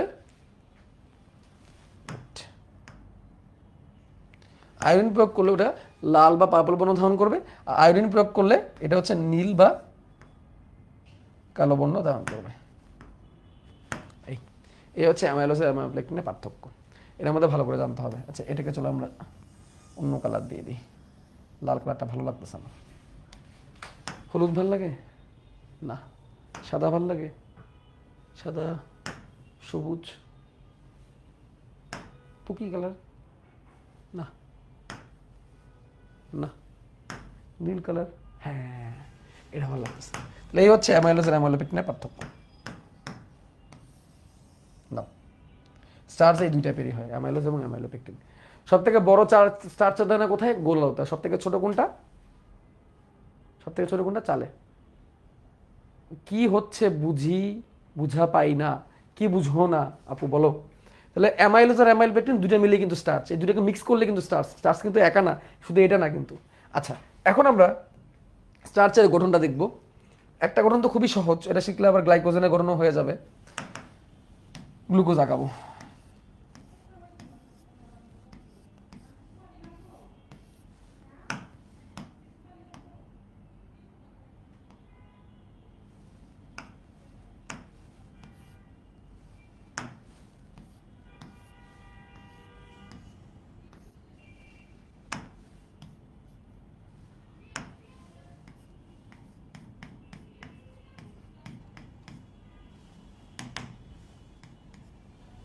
এই আগেই বলে দিয়েছে আলফা, সুতরাং 1 নম্বর মানে ওয়েস নিচে হবে।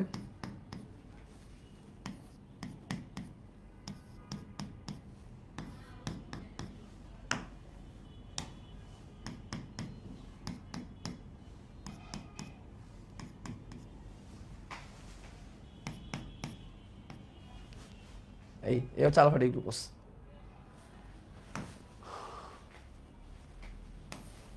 কয়টা গাইতে হবে? 3টা। এখানে ওই পদ্ধতিটা ব্যবহার করছে তোমাদের বইয়ের মধ্যে। আচ্ছা একটা লিখলেই হবে, সমস্যা নেই।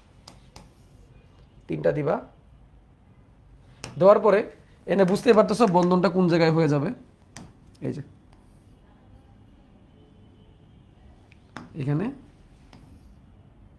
এখানে, এর ফলে কি আলাদা হবে?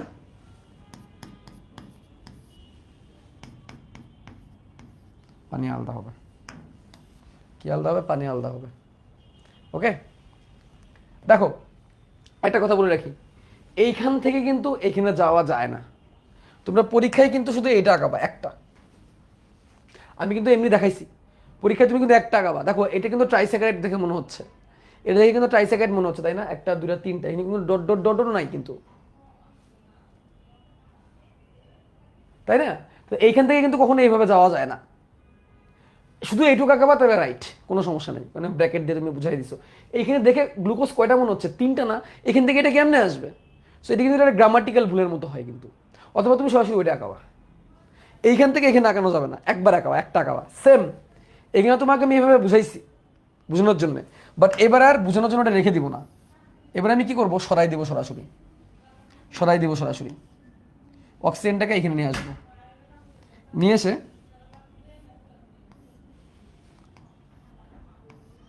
গ্লাইকোসিডিক বন্ধনে দিয়ে দিব।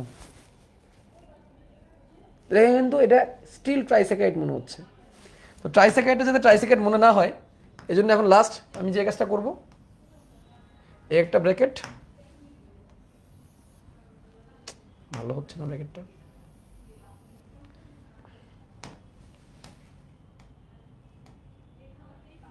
একটা ব্র্যাকেট,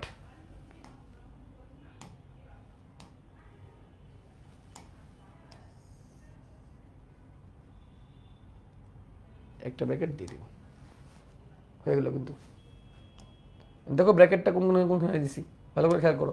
এখানে কিন্তু অক্সিজেন বাইরে রাখছি, দেখুন এখানে আমরা অক্সিজেন একটা ভিতরে রাখছি। অ্যান্ড দেন এখানে কি লিখে দিব? এন। এন এর মান কত তুমি বুঝতেই পারতেছো। এটা কিন্তু অ্যামাইলোস বাই দ্য ওয়ে, এটা কিন্তু কি অ্যামাইলোস, এটা কিন্তু এখন অ্যামাইলোপেকটিন হয় নাই। কেন অ্যামাইলোস হয় নাই? কারণ এখানে কোন লিঙ্কেজটা হয়েছে খেয়াল করো তো, 1 2 3 4 5 6 সেম, 1 2 3 4 5 6 সেম, 1 2 3 4 5 6, এখানে কিন্তু 1416 লিঙ্কেজ। কাহিনী এখানে শেষ হতে পারতো, কিন্তু কাহিনী এখানে শেষ হয় নাই। আমরা সবাই মাত্র 14 লিঙ্কেজটা দেখলাম। আমরা এটাও জেনে আসছি কেন 1416 লিঙ্কেজ হওয়া সম্ভব, সেটা কোথায়? 1416 লিঙ্কেজ কিন্তু হওয়া সম্ভব, সেটা কীভাবে দেখাবো? এটার জন্য আমরা এখন বইয়ের চিত্রটাকে ফলো করব। এটা পরীক্ষা আসে না, তারপর আমি পড়াচ্ছি তোমাদেরকে। বইয়ের চিত্রটা ফলো করি চলো আমরা। বইয়ে দেখো ক্যামেরা দেখাইছে,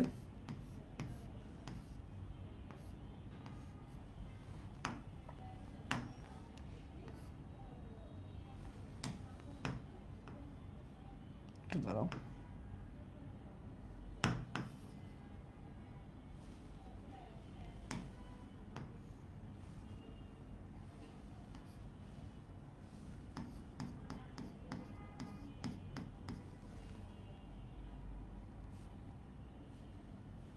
দেখো এটা একটা গ্লুকোজ, বিশ্বাস হয় কিনা দেখো তো, এটাকে একটা গ্লুকোজ হিসেবে বিশ্বাস হয় কিনা? বইয়েরটাকে আমি একটু সংক্ষিপ্ত করে দিলাম, আর ছোটো করে দিলাম। এটাকে থেকে বিশেষ গ্লুকোজ মনে হয় কিনা?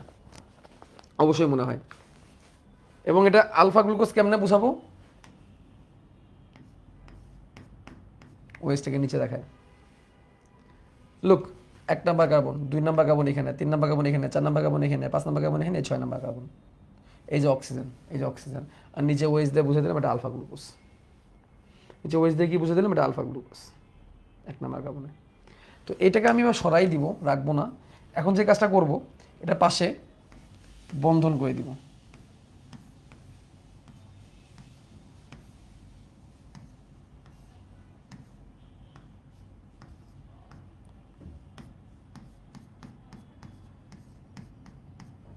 দেখো তো হইলো কিনা সেম সেম?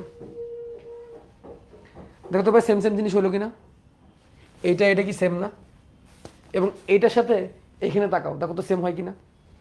এই যে নিচে ও, এই যে নিচে ও, এই যে একটা গ্লুকোজ, এই যে একটা গ্লুকোজ, এই যে উপরে CH2H, এই যে উপরে CH2H। আমি আরেকটাকে তা তুমি ভালো করে বুঝবা, ফাইনালি বুঝবা। দাঁড়াও,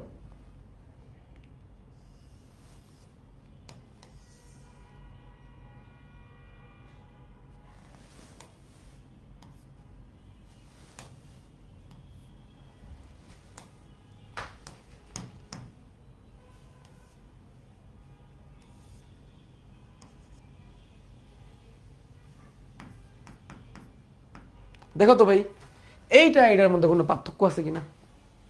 সেম জিনিস কিন্তু। দেখো তুমি একটু ভালো করে লক্ষ্য করলে খেয়াল করবা, আমি হাতগুলাকে দেখাই নাই, আমি হাতগুলাকে দেখাই নাই, জাস্ট একটা স্ট্রাকচার দেখানোর চেষ্টা করছি। ডিএনএর কথা মনে পড়ে? ডিএনএ গঠন পড়ানোর সময় তোমাদেরকে দেখাইছিলাম, ডিএনএ গঠন পড়ানোর সময় ডিএনএ গঠন কিন্তু আমরা এমনি এমনি পড়ছিলাম, তাই না? পুরোপুরি আঁকাইছিলাম ডিএনএ গঠন, আমরা এমনি আঁকাইছিলাম। পাঁচকে বসে শর্করা এমনি আঁকাইছিলাম না? পাঁচকে বসে শর্করা একটা পরে একটা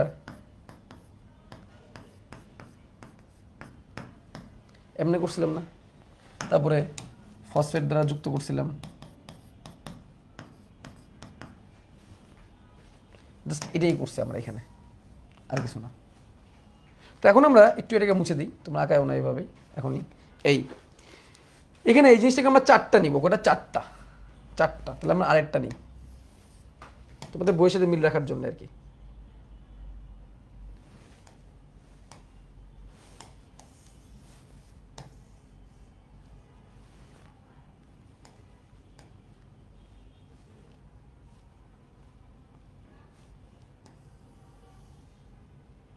চারটা না, তোমাদের বইয়ে 4টা দিয়েছে বলে আমি 5টা দিব। এই যে হয়ে গেল।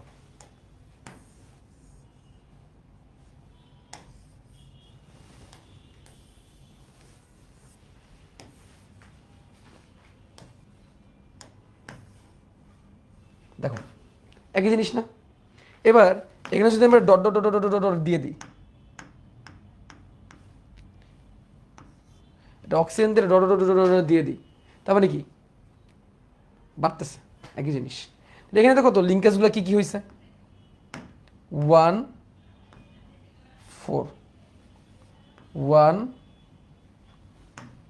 1 4 1 4 1 4 সব 1 4 লিঙ্কেজ, কারণ এটা কয় নাম্বার কার্বন, 4 নাম্বার, এটা কয় নাম্বার কার্বন, 1 নাম্বার, তাহলে এটা 4 এটা 1, তাহলে 1 4, তাহলে 1 4 1 4 এভাবে গেছে, 1 4 লিঙ্কেজ দিয়ে গেছে।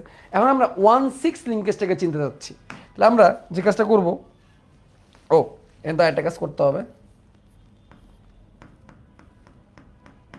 এখানেও ডট ডট ডট দিয়ে দিতে হবে বোঝানোর জন্য যে এইদিকেও আছে কিছু, এদিকেও লোকজন আছে। এবার আমরা যে কাজটা করব, এখান থেকে এইটুকু জায়গা চলো আমরা কপি করি, এইটুকু জায়গা আমরা কপি করলাম, আরেকটা নিলাম এবং কপি করে এখানে লিখে দিলাম ওয়েজ, খেয়াল করো, এবং এটা পাশে আমরা ডট ডট ডট ডট দিয়ে দিছি এটা পাশে। তার মানে এটাও সেম জিনিস, এখান থেকে একটা অংশ নিছি আমি। এটা কত, 6 নাম্বার কার্বন না? এই যে উপরটা কয় নাম্বার কার্বন, 6 নাম্বার কার্বন, তাহলে এটা 6 নাম্বার কার্বন। খেয়াল করো, সুক্রোজ যেমন বানাইছিলাম, এই জন্য এটাকে আমি এখানে পড়াচ্ছি। সুক্রোজ আমরা যেমন বানাইছিলাম তেমন জিনিসটা এখানে হচ্ছে না, দেখো তো। 1 নাম্বার কার্বনের নিচে একটা ওয়েজ আছে, যেটা যে এখানে বন্ধন তৈরি করতো, আর CH2 ওয়েসের উপরে ওয়েস আছে। এদের মাঝখানে কি গ্লাইকোসিডিক বন্ধন সম্ভব না? এ জন্য বলো, এদের মাঝখানে কি গ্লাইকোসিডিক বন্ধন সম্ভব কিনা বলো? অবশ্যই সম্ভব। সেটা কেমনে সম্ভব? এই যে এভাবে, এটুকুর মাঝখানে গ্লাইকোসিডিক বন্ধন তৈরি করা সম্ভব। তাহলে এইটুকু আমি বাদ দিয়ে দিব, এটুকু বাদ দিয়ে দিব। তাহলে এখান থেকে এই অক্সিজেনটাকে উপরে নিয়ে আসবো, আনলাম। বন্ধনটা তো অবশ্যই কার্বনের সাথে হবে।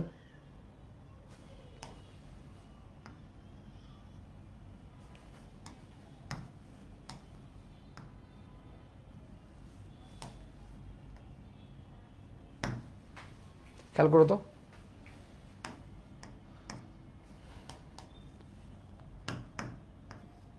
এটা 1 6 লিঙ্কেজ হয়েছে না? হয়ে গেছে। এখানে 1 4 1 4 1 4 1 4 1 4 1 4 হচ্ছিল, এখানে একটা 1 6 হয়ে গেছে, 1 6, কারণ 1 নাম্বার কার্বনের নিচে ওয়েস ছিল আর 6 এর কাছে CH2 ওয়েস আছে, 1 4 1 6 লিঙ্কেজটা আমি তৈরি করে ফেললাম। এইভাবে শাখা তৈরি হয়ে গেল, এবং এটাই হয়ে যাবে অ্যামাইলোপেকটিন। এটাই হয়ে যাবে কি অ্যামাইলোপেকটিন। অ্যামাইলোপেকটিন এইভাবেই শাখা তৈরি করে। ক্লিয়ার? বুঝছো? না বুঝলে না করো এখনো, যে ভাই বুঝি নাই। বাট না বোঝাটা আসলে স্বাভাবিক না, অস্বাভাবিক। যেভাবে দেখাই দিছি এখন এটা যে কেউই বুঝবে ইনশাল্লাহ। তোমাদের বই এটাই দিছে, এটাই একাইছে। ঠিক আছে, দেখো আবার দেখাই। এটা কি 6 নাম্বার কার্বন? এটা 6 নাম্বার কার্বন। 6 নাম্বার কার্বনে কি আছে? ওয়েজ আছে। সেম আরেকটা জিনিস যদি আমি এখান থেকে নিই, আমি দেখাই তোমাদেরকে আবার, দেখো।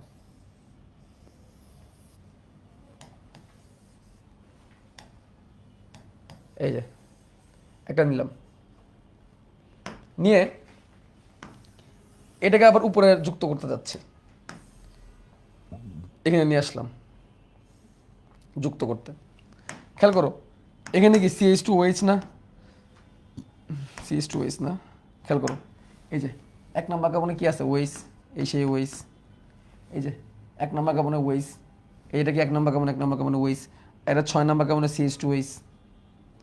এই যে 6 নাম্বার কার্বনের উপরে CH2 ওয়েজ আর 1 নাম্বার কার্বনের নিচে থাকে ওয়েজ গ্লুকোজ স্ট্রাকচারে। তাহলে এই ওয়েজ আর এইচ, তাহলে এখানে কি করতে পারবে? পানি অপসারণ করতে পারবে। তাহলে এখান থেকে পানি অপসারিত হয়ে যাবে। তো থাকবে কি শুধু অক্সিজেন। অক্সিজেনের মাধ্যমে এখানে একটা বন্ধন তৈরি হয়ে যাবে। তাহলে 1 6 লিঙ্কেজ তৈরি হয়ে গেল। বুঝছো?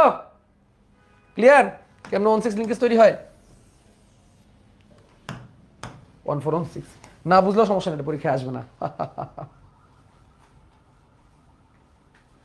পরীক্ষায় আসে না নর্মালি এত কঠিন কিছু, বাট তোমাকে জানতে হবে কেমনে হয়। ওকে ডান। এই যে এটা অ্যামাইলোজ, 16 14 এটা অ্যামাইলো পেকটিন 14 ওকে, বইয়ে আছে, আমি তোমাদের দেখাই দিলাম, আমার দায়িত্ব দেখাই দেওয়া, কোনো কিছু ছেড়ে যাওয়া আমার দায়িত্ব না। স্টার্চের ধর্ম এখন তো পারবো। স্টার্চ গন্ধহীন, বর্ণহীন, স্বাদহীন, সাদা পাউডার জাতীয়, সাদা পাউডার মনে রাখবো আটা ময়দা দিয়ে, তাপমাত্রায় পানি এগুলো অদ্রবণীয়। স্টার্চ আয়োডিন দ্রবণের নীল বর্ণ ধারণ করে, এই যেটা বলতে ভুলে গেছিলাম, আয়োডিনের নীল হয়ে যায়। উচ্চ তাপমাত্রায় স্টার্চ ভেঙে ডেক্সটিন এবং তারপরে মল্টোজ, তারপরে গ্লুকোজ হয়। ফেলিং দ্রবণ স্টার্চ বিজারিত করে না, অর্থাৎ স্টার্চ হচ্ছে অবিজারক শর্করা। ফেলিং দ্রবণ স্টার্চকে বিজারিত করতে পারে না, ঠিক আছে, মানে স্টার্চ ফেলিং দ্রবণ বিজারিত করতে পারে না, তার মানে স্টার্চ অবিজারক শর্করা, ঠিক আছে। আয়োডিন দ্রবণ প্রয়োগ করে নীল বর্ণ ধারণ করে, তাহলে এখানে আরেকটা জিনিস জানলাম, আয়োডিনের নীল বর্ণ ধারণ করে। ওকে, এই যে স্টার্চ ডেক্সটিনে পরিণত হয়, তারপরে ম্যালটোজ, তারপরে গ্লুকোজে পরিণত হয়, এটা আমরা কিন্তু আগেও দেখছি। স্টার্চকে ভাঙলে প্রথম হয় ডেক্সটিন। What is ডেক্সটিন? ডেক্সটিন হচ্ছে ম্যালটোজ, তো 2 কার্বন বিশিষ্ট, 2টা আলফা ডি গ্লুকোজ মিলে ম্যালটোজ তৈরি হয়, ডাইস্যাকারাইড আমরা পড়ছি। ডেক্সিন হচ্ছে 2 কার্বনের থেকে বেশি, আবার স্টার্চের মতো এত বেশি না, স্টার্চের থেকে কম, ম্যালটোজের থেকে বেশি, গ্লুকোজ মিলে তৈরি হয় ডেক্সট্রিন। ডেক্সট্রিন কি, স্টার্চটা যখন পুরোপুরি ভাঙতে পারে না, আংশিক ভাঙে, তখন বেশ কয়েকটা গ্লুকোজ অণু কতগুলো হতে পারে, 10টা 20টা 30টা হতে পারে, মিলে খণ্ড খণ্ড হয়, তারপর সেটা আবার ভেঙে ম্যালটোজ হয়। ম্যালটোজ মানে কি, 2টা আলফা গ্লুকোজ, ম্যালটোজ ভেঙে কি হয়ে যায়, গ্লুকোজ। ওকে, মনে থাকবে। স্টার্চের ব্যবহার, খাদ্য হিসেবে আমরা স্টার্চ গ্রহণ করি, ভাত, ডাল, রুটি, গম ইত্যাদি। সালোকসংশ্লেষণ অধিকাংশ গ্লুকোজই স্টার্চে রূপান্তরিত হয়, জমা থাকে। গ্লুকোজ, অ্যালকোহল, চোলাই, মদ তৈরিতে স্টার্চ ব্যবহৃত হয়। গ্লুকোজ তৈরিতে তো হয়, অ্যালকোহল আর মদ তৈরিতে, তোমরা তো এটা শুনছো, ভাত পচায় মদ বানায়, শুনছো না? ভাত কি, স্টার্চ। স্টার্চ গ্লুকোজে পরিণত হয়ে জীবদের শক্তি ও কার্বন অণু সরবরাহ করে।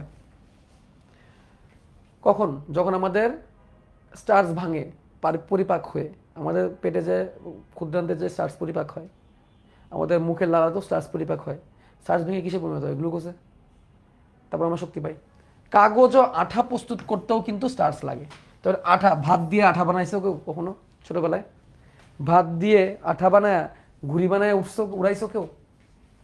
আমরা উড়াইছি ছোটবেলায়, ভালো আঠা। যেমন এখনো পর্যন্ত দেওয়ালে যে পোস্টার লাগে না, যদিও দেওয়ালে পোস্টার লাগানোটা আসলে মানে নিয়ম নাই, তারপরে এটা আসলে হয়ে আসতেছে আর কি। তো দেওয়ালে যে স্টার্চ লাগায়, দেওয়ালে যে পোস্টার লাগায়, ওখানে কি এত দামি আঠা ইউজ করে না, আটা ময়দা ভাত এগুলো গুলায় পরে আঠা বানায়, ঠিক আছে। এটা আমার ফার্স্ট ক্লাস, তাই কিছু বুঝতেছি না, আহারে আফসোস। আগের ক্লাসগুলো করো, তাই না তো সমস্যা, পরে বলবো ভাইয়ের পড়া বুঝি না। ভাই একটু আবার বলেন, বুঝি নাই কোন জায়গাটা। মরিয়ম আক্তার মাইশা বলছে, ভাই আবার একটু বলেন, বুঝি নাই কোন জায়গাটা, আমি বুঝি নাই। ওকে, তাহলে এই হচ্ছে কথা। তাহলে স্টার্চ শেষ। এবছর স্টার্চ আর সেলুলোজের পার্থক্য, স্টার্চে 1200 থেকে 6000 গ্লুকোজ থাকে আলফা বন্ধন দিয়ে, এখানে 300 থেকে 30,000 থাকে বিটা বন্ধন দিয়ে। এখানে যে 1200 থেকে 6000 লিখছে, আই ডোন্ট নো কেন লিখছে, একটু আগে তো বললো 1000 থেকে 2 লাখ হইতে পারে। Alpha D glucose polymer, beta D গ্লুকোজের পলিমারটা আমরা জানছি। স্টার্চ শাখা থাকে অ্যামাইলোপেকটিন হিসাবে, সেলুলোজের কিন্তু কোনো শাখা থাকে না, অশাক। স্টার্চ সঞ্চিত খাদ্য হিসেবে ব্যবহার হয়, সেলুলোজ গাঠনিক উপাদান হিসেবে ব্যবহার হয় উদ্ভিদের গঠন তৈরি করতে। স্টার্চ আয়োডিনের নীল বর্ণ ধারণ করে, সেটা আবার অ্যামাইলোজ হইলে মুখ কালো করে ফেলবে, কালচে নীল, আর অ্যামাইলোপেকটিন হইলে খুশি খুশি থাকবে, লাল পার্পল হবে। কিন্তু আয়োডিনে কিন্তু কোনো বর্ণ প্রদান করে না সেলুলোজ। স্টার্চ মানুষ হজম করতে পারে, সেলুলোজ গরু ছাগল পারলেও মানুষ হজম করতে পারে না। পারবা? এটা সৃজনশীল আছে। লাস্ট জিনিস আমাদের গ্লাইকোজেন। গ্লাইকোজেন যারা ভাইয়া পুরা যারা নতুন জয়েন করছো, তারা চ্যাপ্টার এইটা চ্যাপ্টারের প্রথম 2টা ক্লাস করে আসো, তাহলে তুমি বুঝতে পারবা, অ্যাটলিস্ট গ্লুকোজের স্ট্রাকচারটা শিখে আসো, ঠিক আছে, তাহলে তুমি বুঝতে পারবা। আজকে তুমি এই টপিকের একদম লাস্ট ক্লাসে আসো, আজকে পড়লেই কার্বোহাইড্রেট শেষ, নেক্সট ক্লাস থেকে আমি ফ্যাট শুরু করব, লিপিড শুরু করব, ঠিক আছে। দেখো আমি কিন্তু নেক্সট ক্লাসে লিপিড শুরু করবো, আমি কিন্তু নেক্সট ক্লাসে এরপরে আছে অ্যামাইনো অ্যাসিড শুরু করবো না। দেখো এই টপিকের পরে হচ্ছে অ্যামাইনো অ্যাসিড, তারপরে প্রোটিন, তারপরে লিপিড, তারপরে এনজাইম। আমি এই প্যাটার্নে যাব না, আমি কার্বোহাইড্রেট পড়ানোর পরে আমি পড়াই হচ্ছে লিপিড। লিপিডের পরে আমি অ্যামাইনো অ্যাসিড, প্রোটিন এবং লাস্টে দিয়ে এনজাইম পড়াই। এটার পেছনে কারণ আছে, ওই যে বললাম অভিজ্ঞতা। আমি এইটা পড়াই যদি অ্যামাইনো অ্যাসিডে যাই, তারপর যদি প্রোটিন পড়াই, তারপর যদি লিপিড পড়াই, লিপিড পড়ানোর পরে আবার আমার এনজাইম পড়াইতে হবে, এনজাইম লাস্ট টপিক। এনজাইম আর প্রোটিন একই জিনিস, তাহলে এনজাইমটাকে প্রোটিনের সাথে পড়াইলে ভালো না বেশি? তাহলে আমি অ্যামাইনো অ্যাসিড, প্রোটিন আর এনজাইম পড়াইলে এটা বেস্ট সিরিয়াল। আর তারপরে বেঁকে থেকে কে বাকি থাকে হচ্ছে লিপিড। লিপিডটাকে আগে পড়াই দিই, এই জন্য আমি যেহেতু একটা টপিক। আসো গ্লাইকোজেন, আমি তোমাদের একটা সিকোয়েন্স বুঝাই, খেয়াল করো, তো খেয়াল করো। এটা হচ্ছে একটা গাছ,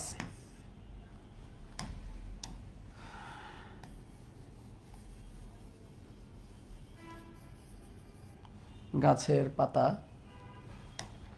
গাছের পাতা সবুজ,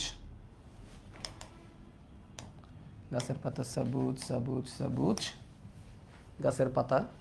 এটাকে কি এই কালার দিলে ভালো লাগতো না, এটা ভালো। গাছের পাতা, এই গাছের পাতায় কিন্তু সাধারণ সংশ্লেষণ প্রক্রিয়ায় গ্লুকোজ তৈরি হচ্ছে,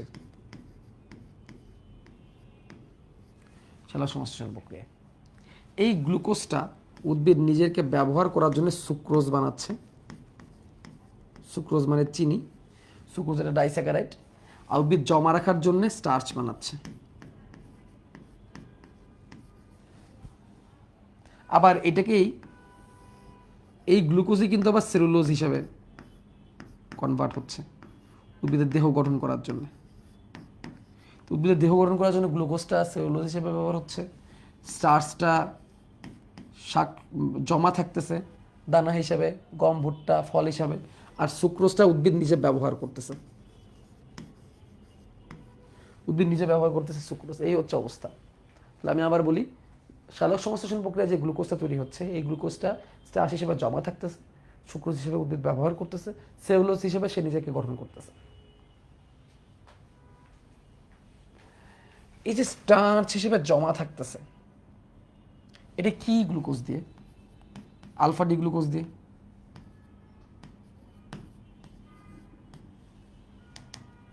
আলফা ডি গ্লুকোজ দিয়ে,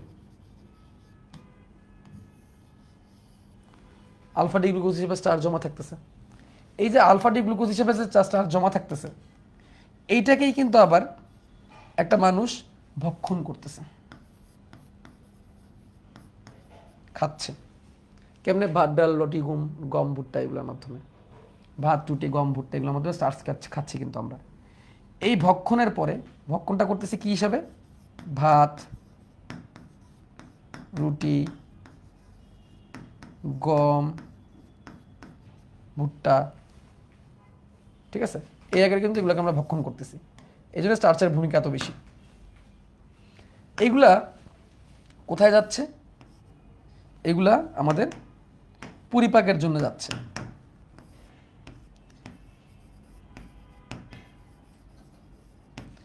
মুখে দাঁড়া বসে স্টার্চ পরিপাকের এনজাইম আছে, পরিপাক করে এগুলো আবার কিসে? আলফা ডি গ্লুকোজে ভেঙে যাচ্ছে, ঠিক আছে? এবং এই পরিপাক মুখে হচ্ছে, লালায় হচ্ছে, ক্ষুদ্রান্ত থেকে শোষণ হচ্ছে খাবারটা। ক্ষুদ্রান্ত থেকে শোষণ হয়ে খাবারটা কোথায় চলে যাচ্ছে? ব্লাডে। তাহলে আমরা ভাত খাচ্ছি, রুটি খাচ্ছি, গম ভাত খাচ্ছি, ভুট্টা খাচ্ছি, এগুলো লালার মাধ্যমে এবং ক্ষুদ্রান্ত যে পরিপাক হয়ে আবার আলফা ডি গ্লুকোজে পরিণত হচ্ছে। কারণ আলফা ডি গ্লুকোজ দিয়ে বানানো হয়েছিল এগুলোকে, এই যেগুলো সব আলফা ডি গ্লুকোজ দিয়ে বানানো হচ্ছে।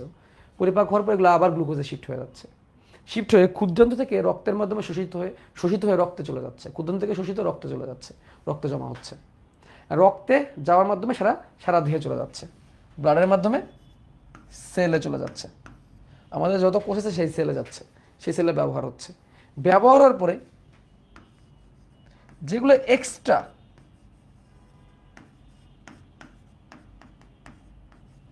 আমাদের প্রত্যেকটা কোষে গ্লুকোজ দরকার, ওই গ্লুকোজ হিসেবে ব্যবহার হচ্ছে, কিন্তু এক্সট্রা গ্লুকোজগুলো কি হবে? এটাই হচ্ছে কোশ্চেন। এক্সট্রা গ্লুকোজগুলো কি হবে? তোমরা যারা যারা 19 ভালো করে পড়ছো তারা জানো, এই এক্সট্রা গ্লুকোজগুলো আবার রক্তের মাধ্যমে কোথায় আসবে? লিভারে আসবে। তোমার 19 যারা যারা ভালো করে পড়ছো, নট অনলি লিভার এবং মাসেলেও যাবে। লিভারটাই আমরা ভালো করে পড়ি। লিভারে যেটা প্রক্রিয়া ঘটবে সেই প্রক্রিয়ার নাম কি? গ্লাইকোজেনেসিস। গ্লাইকোজেনেসিস নামক একটা প্রক্রিয়া ঘটবে। প্রক্রিয়া ঘটে এগুলো গ্লাইকোজেনে পরিণত হবে। যে পরিণত হবে গ্লাইকোজেনে পরিণত হবে। কেন? দেখো, গ্লুকোজ রক্তে দ্রবণীয়, সুতরাং রক্তের মধ্যে থেকে গেলে অতিরিক্ত গ্লুকোজগুলো রক্তে গ্লুকোজ লেভেল বাড়াই দেবে, আমাদের ডায়াবেটিস হয়ে যাবে। তখন একটা ইনসুলিন নামক একটা হরমোন আমাদের দেহে আসে, এগুলো মনে রাখা লাগবে না, জাস্ট শোনো।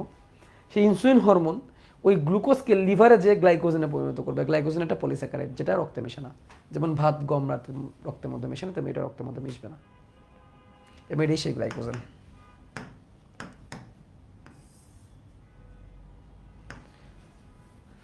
এবং দেখো, স্টার্চ কি আলফা ডি গ্লুকোজ দিয়ে তৈরি হয়েছিল, সেখান থেকেই আমরা এই গ্লুকোজ পাইছি আলফা। তাহলে গ্লাইকোজনে কি গ্লুকোজ দিয়ে তৈরি হবে? বলো বলো বলো বলো বলো গ্লাইকোজনে কি গ্লুকোজ দিয়ে তৈরি হবে? দেখি কেমন বুঝলা, কেমন বুঝলা? গ্লাইকোজেন আলফা ডি গ্লুকোজ দিয়ে তৈরি হবে। এবং স্টার্চের যেরকম শাখা ছিল, গ্লাইকোজেনেরও শাখা থাকবে। স্টার্চের যেরকম শাখা ছিল, গ্লাইকোজেনের কি থাকবে? শাখা থাকবে। এই হচ্ছে গ্লাইকোজেন। তাহলে আসো, গ্লাইকোজেন একটি পুষ্টিজাত পলিস্যাকারাইড, কারণ জমা থাকতেছে। প্রাণীদেহে প্রধান সঞ্চিত খাদ্য উপাদান হলেও সায়ানোব্যাকটেরিয়াতেও, ছত্রাকেও এটা জমা থাকে। এটাও আলফা ডি গ্লুকোজ দিয়ে তৈরি। কেন আলফা ডি গ্লুকোজ দিয়ে তৈরি তুমি এখন বুঝছো। অ্যামাইলোপেকটিনের মতো এরও শাখা থাকে, যেটা 1,6 লিঙ্কেজ দিয়ে তৈরি হয়। প্রতি শাখায় 10 থেকে 20টি গ্লুকোজ থাকে। তার মানে কি অ্যামাইলোপেকটিনে 10 থেকে 20টা গ্লুকোজ থাকে? এরকম কি কেউ ভাবতেছো? কেউ কি এরকম ভাবতেছো যে অ্যামাইলোপেকটিনের মাত্র 10 থেকে 20টা গ্লুকোজ থাকে? কে কে ভাবতেছো এটা? অ্যামাইলোপেকটিনে 10,000 থেকে 20,000 গ্লুকোজ থাকে একটা অ্যামাইলোপেকটিনে। একটা অ্যামাইলোপেকটিনে 10,000 থেকে 20,000টা গ্লুকোজ থাকে।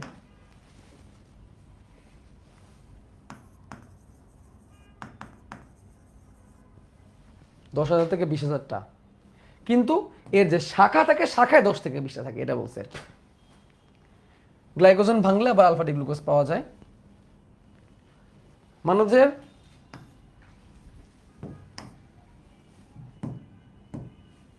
মানুষের যকৃৎ মাংসপেশিতে গ্লাইকোজেন জমা থাকে, যা প্রয়োজনে গ্লুকোজে পরিণত হতে পারে। এখন ধরো তোমার অতিরিক্ত গ্লুকোজ হিসেবে গ্লাইকোজেন জমা হয়ে গেল, যাতে অতিরিক্ত গ্লুকোজ লেভেল বেড়ে না যায়। এখন ধরো তুমি সারাদিন খাও নাই, স্টার্ভিং, রোজা রাখছো, উপোস করতেছো, এই মোমেন্টে কি হবে? তখন তোমার তুমি তো খাচ্ছ না, তার মানে তুমি ভাত ডাল যেহেতু, ভাত রুটি যেহেতু খাচ্ছ না, তোমার তো গ্লুকোজের অভাব হবে। গ্লুকোজের অভাব হলে তো তুমি মারা যাবা, স্বাভাবিক। গ্লুকোজের বেশি কোনো অভাব হলে মানুষ বাঁচে না। গ্লুকোজের অভাব দূর করার জন্য মানুষকে কি করতে হবে? আমাদের মন সৃষ্টিকর্তা আল্লাহ তাআলা এমন একটা সিস্টেম করে দিচ্ছে, যখন গ্লুকোজের অভাব হয়ে যাবে, তখন ওই যে জমে থাকা গ্লাইকোজেন, যেটা গ্লুকোজ দিয়ে তৈরি হয়েছিল, এটা জমে থাকা গ্লাইকোজেন, এগুলো আবার ভাঙবে। এবার হবে গ্লাইকোজেনোলাইসিস। গ্লাইকোজেনোলাইসিস, লাইসিস মানে ভাঙন। আগেবার কি হয়েছিল? গ্লাইকোজেনেসিস। গ্লাইকোজেনেসিস মানে গ্লাইকোজেন তৈরি করা। এবার হবে গ্লাইকোজেনোলাইসিস। তাহলে কি হবে? স্টার্ভিং এর সময় গ্লাইকোজেনোলাইসিস হবে। গ্লাইকোজেনোলাইসিস কখন? ক্ষুধা, মানে অনাহারে, অনাহারে থাকলে। তখন এগুলো আবার কিসে পরিণত হয়ে যাবে? গ্লুকোজে পরিণত হয়ে যাবে। উল্টা ঘটনা ঘটবে। ঠিক আছে, শক্তিশালী করে। এই জন্য গ্লাইকোজেনকে প্রাণীজ স্টার্চও বলা হয়। ঠিক আছে, কে আবিষ্কার করছে এটা পড়লে ভালো। প্রাণীজ স্টার্চ বলা হয় এটাকে। তো চিত্র আমি আর আঁকাইলাম না, আগেরটাই dot dot dot dot dot ইত্যাদি দিচ্ছি, ইত্যাদি মানে ডট ডট ডট, একই চিত্র। আলফা ডি গ্লুকোজের একই চিত্র, খেয়াল করো। এটা কি আমার আঁকানোর দরকার আছে? বলো, কোনো প্রয়োজন আছে? তোমরা বললে আঁকাবো, কিন্তু আমার মনে হয় না প্রয়োজন আছে। বলো পারবা কিনা? এক এক লাইনে বলে ফেলো। নিচে দেখো লিখে দিছে যে চিত্রে 1,6 লিঙ্কেজ দেখানো হয়নি, লিখে দিছে। তো আমার মনে হয় তোমরা যথেষ্ট বুদ্ধিমান। আগেরটাই 2,000 থেকে 2 লাখ, হ্যাঁ এটাই তো বলতেছিলাম একটু আগে, 2,000 থেকে 2 লাখ এটারই। আচ্ছা না ভাইয়া বুঝি নাই, একজন লেখছে, কি বুঝো নাই? ঠান্ডা মাথায় ক্লাসটা পরে আবার করলে সব বুঝবা। আচ্ছা আঁকানো দরকার নাই। তাহলে গ্লাইকোজেনের ধর্ম, এটা পরীক্ষা আসে। পানিতে আংশিক দ্রবণে, এই একজন যে হালকা হালকা পানিতে মেশে, হালকা একদম অল্প, সেটাও সাদা পাউডার জাতীয় হয়। এই দেখো, আয়োডিন দ্রবণ দিলে লালচে বেগুনি বর্ণ ধারণ করে, সে আবার লালচে বেগুনি। এই আয়োডিনে যা যা করে রে ভাই, শোনো, আয়োডিন দিলে সে প্রথমে লালচে বেগুনি হয়, লাল কালো মিক্স। আচ্ছা, তারপরে কি হয়? তাপ দিলে এই লাল বর্ণ আবার চলে যায়। বাহ, আয়োডিন দিলা লালচে বেগুনি হয়ে গেল, তাপ দিলা লাল বর্ণ আবার চলে গেল, ঠান্ডা করলা মুখ কালো করে ফেললো, কালো বর্ণ হয়ে গেল। কি একটা অবস্থা! ঠান্ডা পানিতে এটি কলয়েড সাসপেনশন তৈরি করে। ঠান্ডা পানিতে এটি কলয়েড সাসপেনশন তৈরি করে। মানে কি সাসপেনশন? মানে কি, বাচ্চাকালে আমরা কিছু ওষুধ খাইছি, আমরা অসুস্থ হইলে নাপা, তারপরে এই ওষুধগুলা পাউডারের মতো থাকে, তো ওটার মধ্যে পানি মিশায় পরে ঝাঁকায় খাওয়ায়, মনে আছে? হ্যাঁ, পানি মিশায় ঝাঁকায় খাওয়ানো হইতো ওষুধগুলা। ছোটো বাসায় ভাই বোন যারা আছে তারা হয়তো বা দেখছো, তো ওষুধ থাকে ওটা ঝাঁকায় ঝাঁকায় খাওয়াইতে হয় পানি মিশায়, এটাকে বলে সাসপেনশন। পানি মিশায় যেটা খাওয়ায় সাসপেনশন। অ্যান্টিবায়োটিক এটা বেশি করে, অ্যান্টিবায়োটিক সাসপেনশনের মাধ্যমে বেশি করে, যে একজন বলছে ঠিক বলছে, এটাকে বলে সাসপেনশন। আর কলয়েড মানে কি, যে পানি শোষণ করে তাকে বলে কলয়েড দানা। তাহলে কলয়েড সাসপেনশন মানে কি, পানিতে মিশাইলে, ঠান্ডা পানিতে মিশাইলে সাসপেনশনের মধ্যে এরকম গুলে যাবে, কারণ এটা কলয়েড টাইপের, পানি শোষণ করবে। কলয়েড মানে যে পানি শোষণ করে, সাসপেনশন মানে তো বুঝলেই। তাহলে আবার বলি, আয়োডিন দ্রবণে গ্লাইকোজেনে আয়োডিন দিলে লাল আর পার্পল দুইটা হয়ে যায়। অ্যামাইলোজে আয়োডিন দিলে হয়েছিল কালচে নীল, মুখ কালো করে ফেলছে, কারণ তারা কম দিছে। আর অ্যামাইলো পেকটিন হচ্ছে লাল পার্পল, আর এই দুটার মিক্স, লালও হবে আবার বেগুনিও হবে। তাপ দিলে আবার লাল বর্ণ চলে যাবে, ঠান্ডা করলে আবার মুখ কালো করে ফেলবে। ঠিক আছে? আংশিক আর্দ্র বিশেষিত হয় ম্যালটোজ, আর পূর্ণ আর্দ্র বিশেষিত হয়ে আলফা ডি গ্লুকোজে পরিণত হয়। স্বাভাবিক, যেহেতু আলফা দিয়ে তৈরি ম্যালটোজই হবে। গ্লাইকোজেন গ্লাইকোলাইসিস প্রক্রিয়া আর্দ্র বিশেষিত হয়ে গ্লুকোজ অণু সৃষ্টি করে। এখানে ভুল আছে, গ্লাইকোলাইসিস হবে না, শব্দটা হবে গ্লাইকোজেনোলাইসিস। গ্লাইকোলাইসিস মানে হচ্ছে গ্লুকোজ ভাঙন প্রক্রিয়া, যেটা কিনা শ্বসনে হয়, এটা হবে গ্লাইকোজেনোলাইসিস। আমি যেটা লিখে দিয়েছিলাম, ভুল আছে বইয়ের মধ্যে। হ্যাঁ, যকৃতের গ্লাইকোজেন গ্লুকোজে পরিণত হয়ে রক্ত প্রবাহিত হয় এবং রক্তে গ্লুকোজের মাত্রা স্বাভাবিক রাখা যখন আমরা স্টার্ভিং করি। এই কথাগুলোই লিখছে এখানে, পড়বা। গ্লাইকোজেনের ব্যবহার, পেশিতে সঞ্চিত গ্লাইকোজেন পেশি শক্তি যোগায়। যকৃতের গ্লাইকোজেন ভেঙে গ্লুকোজে পরিণত হয় যখন আমরা স্টার্ভিংয়ে থাকি, অনাহারে থাকি। এটি রক্তের গ্লুকোজের মাত্রা স্বাভাবিক রাখে, বাড়তেও দেয় না, কমতেও দেয় না। বেশি বেড়ে গেলে গ্লাইকোজেন আকারে লিভারে জমা হবে, কমে গেলে আবার ওটা ভেঙে গ্লুকোজ হয়ে যাবে। কি সুন্দর জিনিস, তাই না? অতিরিক্ত গ্লুকোজ গ্লাইকোজেন, গ্লুকোজ কমে গেছে, গ্লাইকোজেন ভেঙে আবার গ্লুকোজ।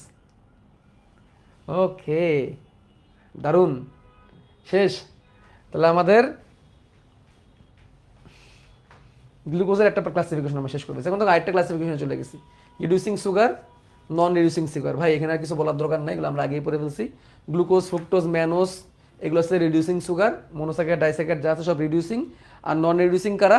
যারা বিজারিত করতে পারে না, এটা হচ্ছে নন রিডিউসিং।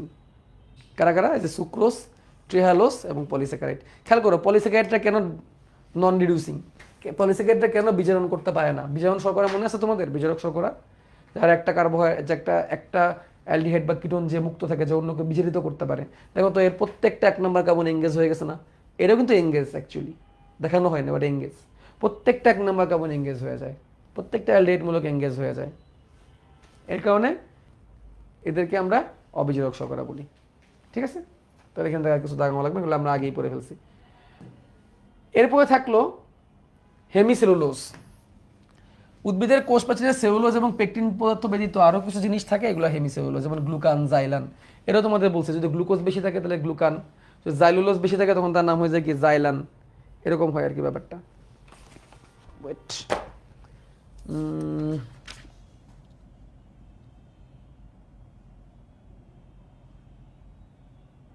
ফ্রুক্টোজ বেশি থাকলে ফ্রুকটান, গ্যালাক্টোজ বেশি থাকলে গ্যালাক্টোসান, গ্যালাক্টান, অ্যারাবিনোজ বেশি থাকলে অ্যারাবান, জাইলান, জাইলোজ বেশি থাকলে জাইলান। এগুলো বলে দিচ্ছি অলরেডি। ওকে, যেটা বলি নাই সেটা খুঁজতেছি।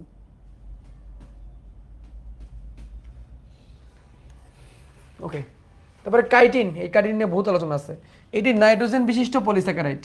এটি বিশ্বে প্রচুর পরিমাণে থাকা দ্রব্যের একটি। ছত্রাকের কোষপ্রাচীর কাইটিন নির্মিত। কাঁকড়া, লবস্টার অর্থাৎ আর্থ্রোপোডার বহিঃকঙ্কাল কাইটিন দিয়ে তৈরি। এই কাইটিন নিয়ে বহুত কথা বলা যায়, এটা দিয়ে আমি আজকে কথা শেষ করব। তার আগে চলো কার্বোহাইড্রেট ডেরিভেটিভসে চলে যাই। ডেরিভেটিভস বলছিলাম যে সে আগে কার্বোহাইড্রেট ছিল, তার মধ্যে একটা রাসায়নিক বিক্রিয়া হয়েছে, তার পরিবর্তন হয়েছে, সে আগের কার্বোহাইড্রেট নাই, বাট এখন যা তৈরি হয়েছে সেটা এখন একটা কার্বোহাইড্রেট, নতুন কার্বোহাইড্রেট। তাহলে এটাকে বলা হবে কার্বোহাইড্রেট ডেরিভেটিভস বা উদ্ভূত শর্করা। মূল গঠনের রাসায়নিক পরিবর্তন বা কোনো কার্যকরী গ্রুপ যুক্ত হয়ে কিছু নতুন ধরনের কার্বোহাইড্রেট উদ্ভব হয়, এটা হলো কার্বোহাইড্রেট ডেরিভেটিভস।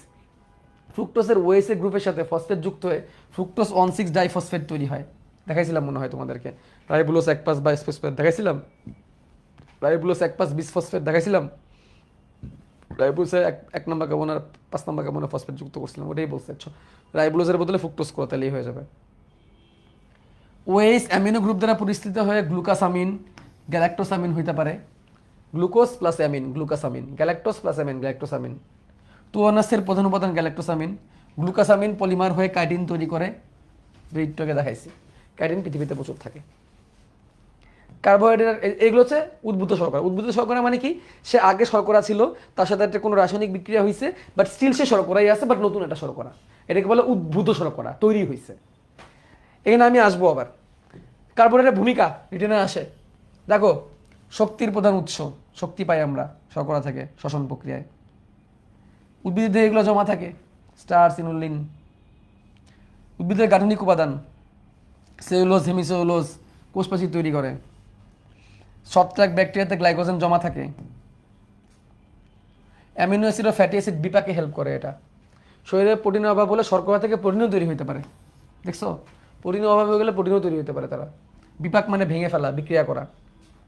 শর্করা দেহে বাড়তি প্রোটিন যোগানের মাধ্যমে দেহ প্রস্তুত এবং মেরামত করতে পারে। ডিএনএ আরএনএ তৈরি করতেও কিন্তু আমার রাইবোজ, ডিঅক্সিরাইবোজ লাগছিল, যেগুলো কিন্তু শর্করা। হাড়ের সন্ধিস্থলে লুব্রিকেন্ট হিসেবে, পিচ্ছিল পদার্থ হিসেবে কাজ করে হাড়ের জয়েন্টে, ঠিক আছে। হাড়ের জয়েন্টে পিচ্ছিলকারক পদার্থ, সাইনোভিয়াল ফ্লুইড পড়ছিলাম না আমরা, পিচ্ছিল করে, এরকম কাজ করতে পারে। এটিপি, এডিপি, জিটিপি, এনএডি এগুলো সবগুলো তৈরি করতে গেলেই কার্বোহাইড্রেট লাগে। 3টি মৌলিক চাহিদা, খাদ্য, বস্ত্র, বাসস্থান, ইভেন শিক্ষাও কি দিয়ে হচ্ছে, উদ্ভিদ দিয়ে হচ্ছে। উদ্ভিদ মানেই কি, শর্করা। খাদ্য শর্করা, বস্ত্র শর্করা, বাসস্থান শর্করা। শর্করা বলতে গাছ, কাঠ। তারপরে চিকিৎসাও কিন্তু অনেকটা উদ্ভিদ নির্ভর। 6টা মৌলিক উপাদানের 5টা মৌলিক উপাদানের 5টাই কিন্তু ইয়েতে আসতেছে, উদ্ভিদ থেকে আসতেছে, এবং শিক্ষাও। সেলুলোজ জাতীয় শর্করা উদ্ভিদকে দৃঢ়তা সুরক্ষা দেয়। ওকে, এখন আসো আমরা একটু এই কাইটিনে আবার চলে যাই, যেটা পড়ায় আমি আজকের মতো ইটি আনবো। আচ্ছা, আজকের মতো ইটি টানবো আমি কাইটিনকে পড়ায়।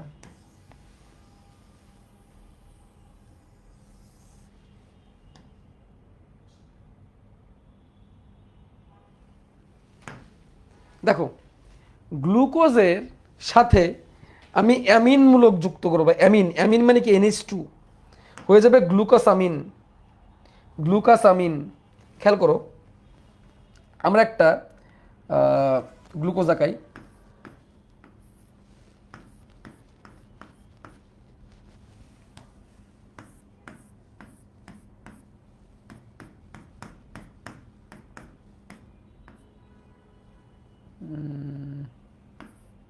বিটা গ্লুকোজ দিলাম।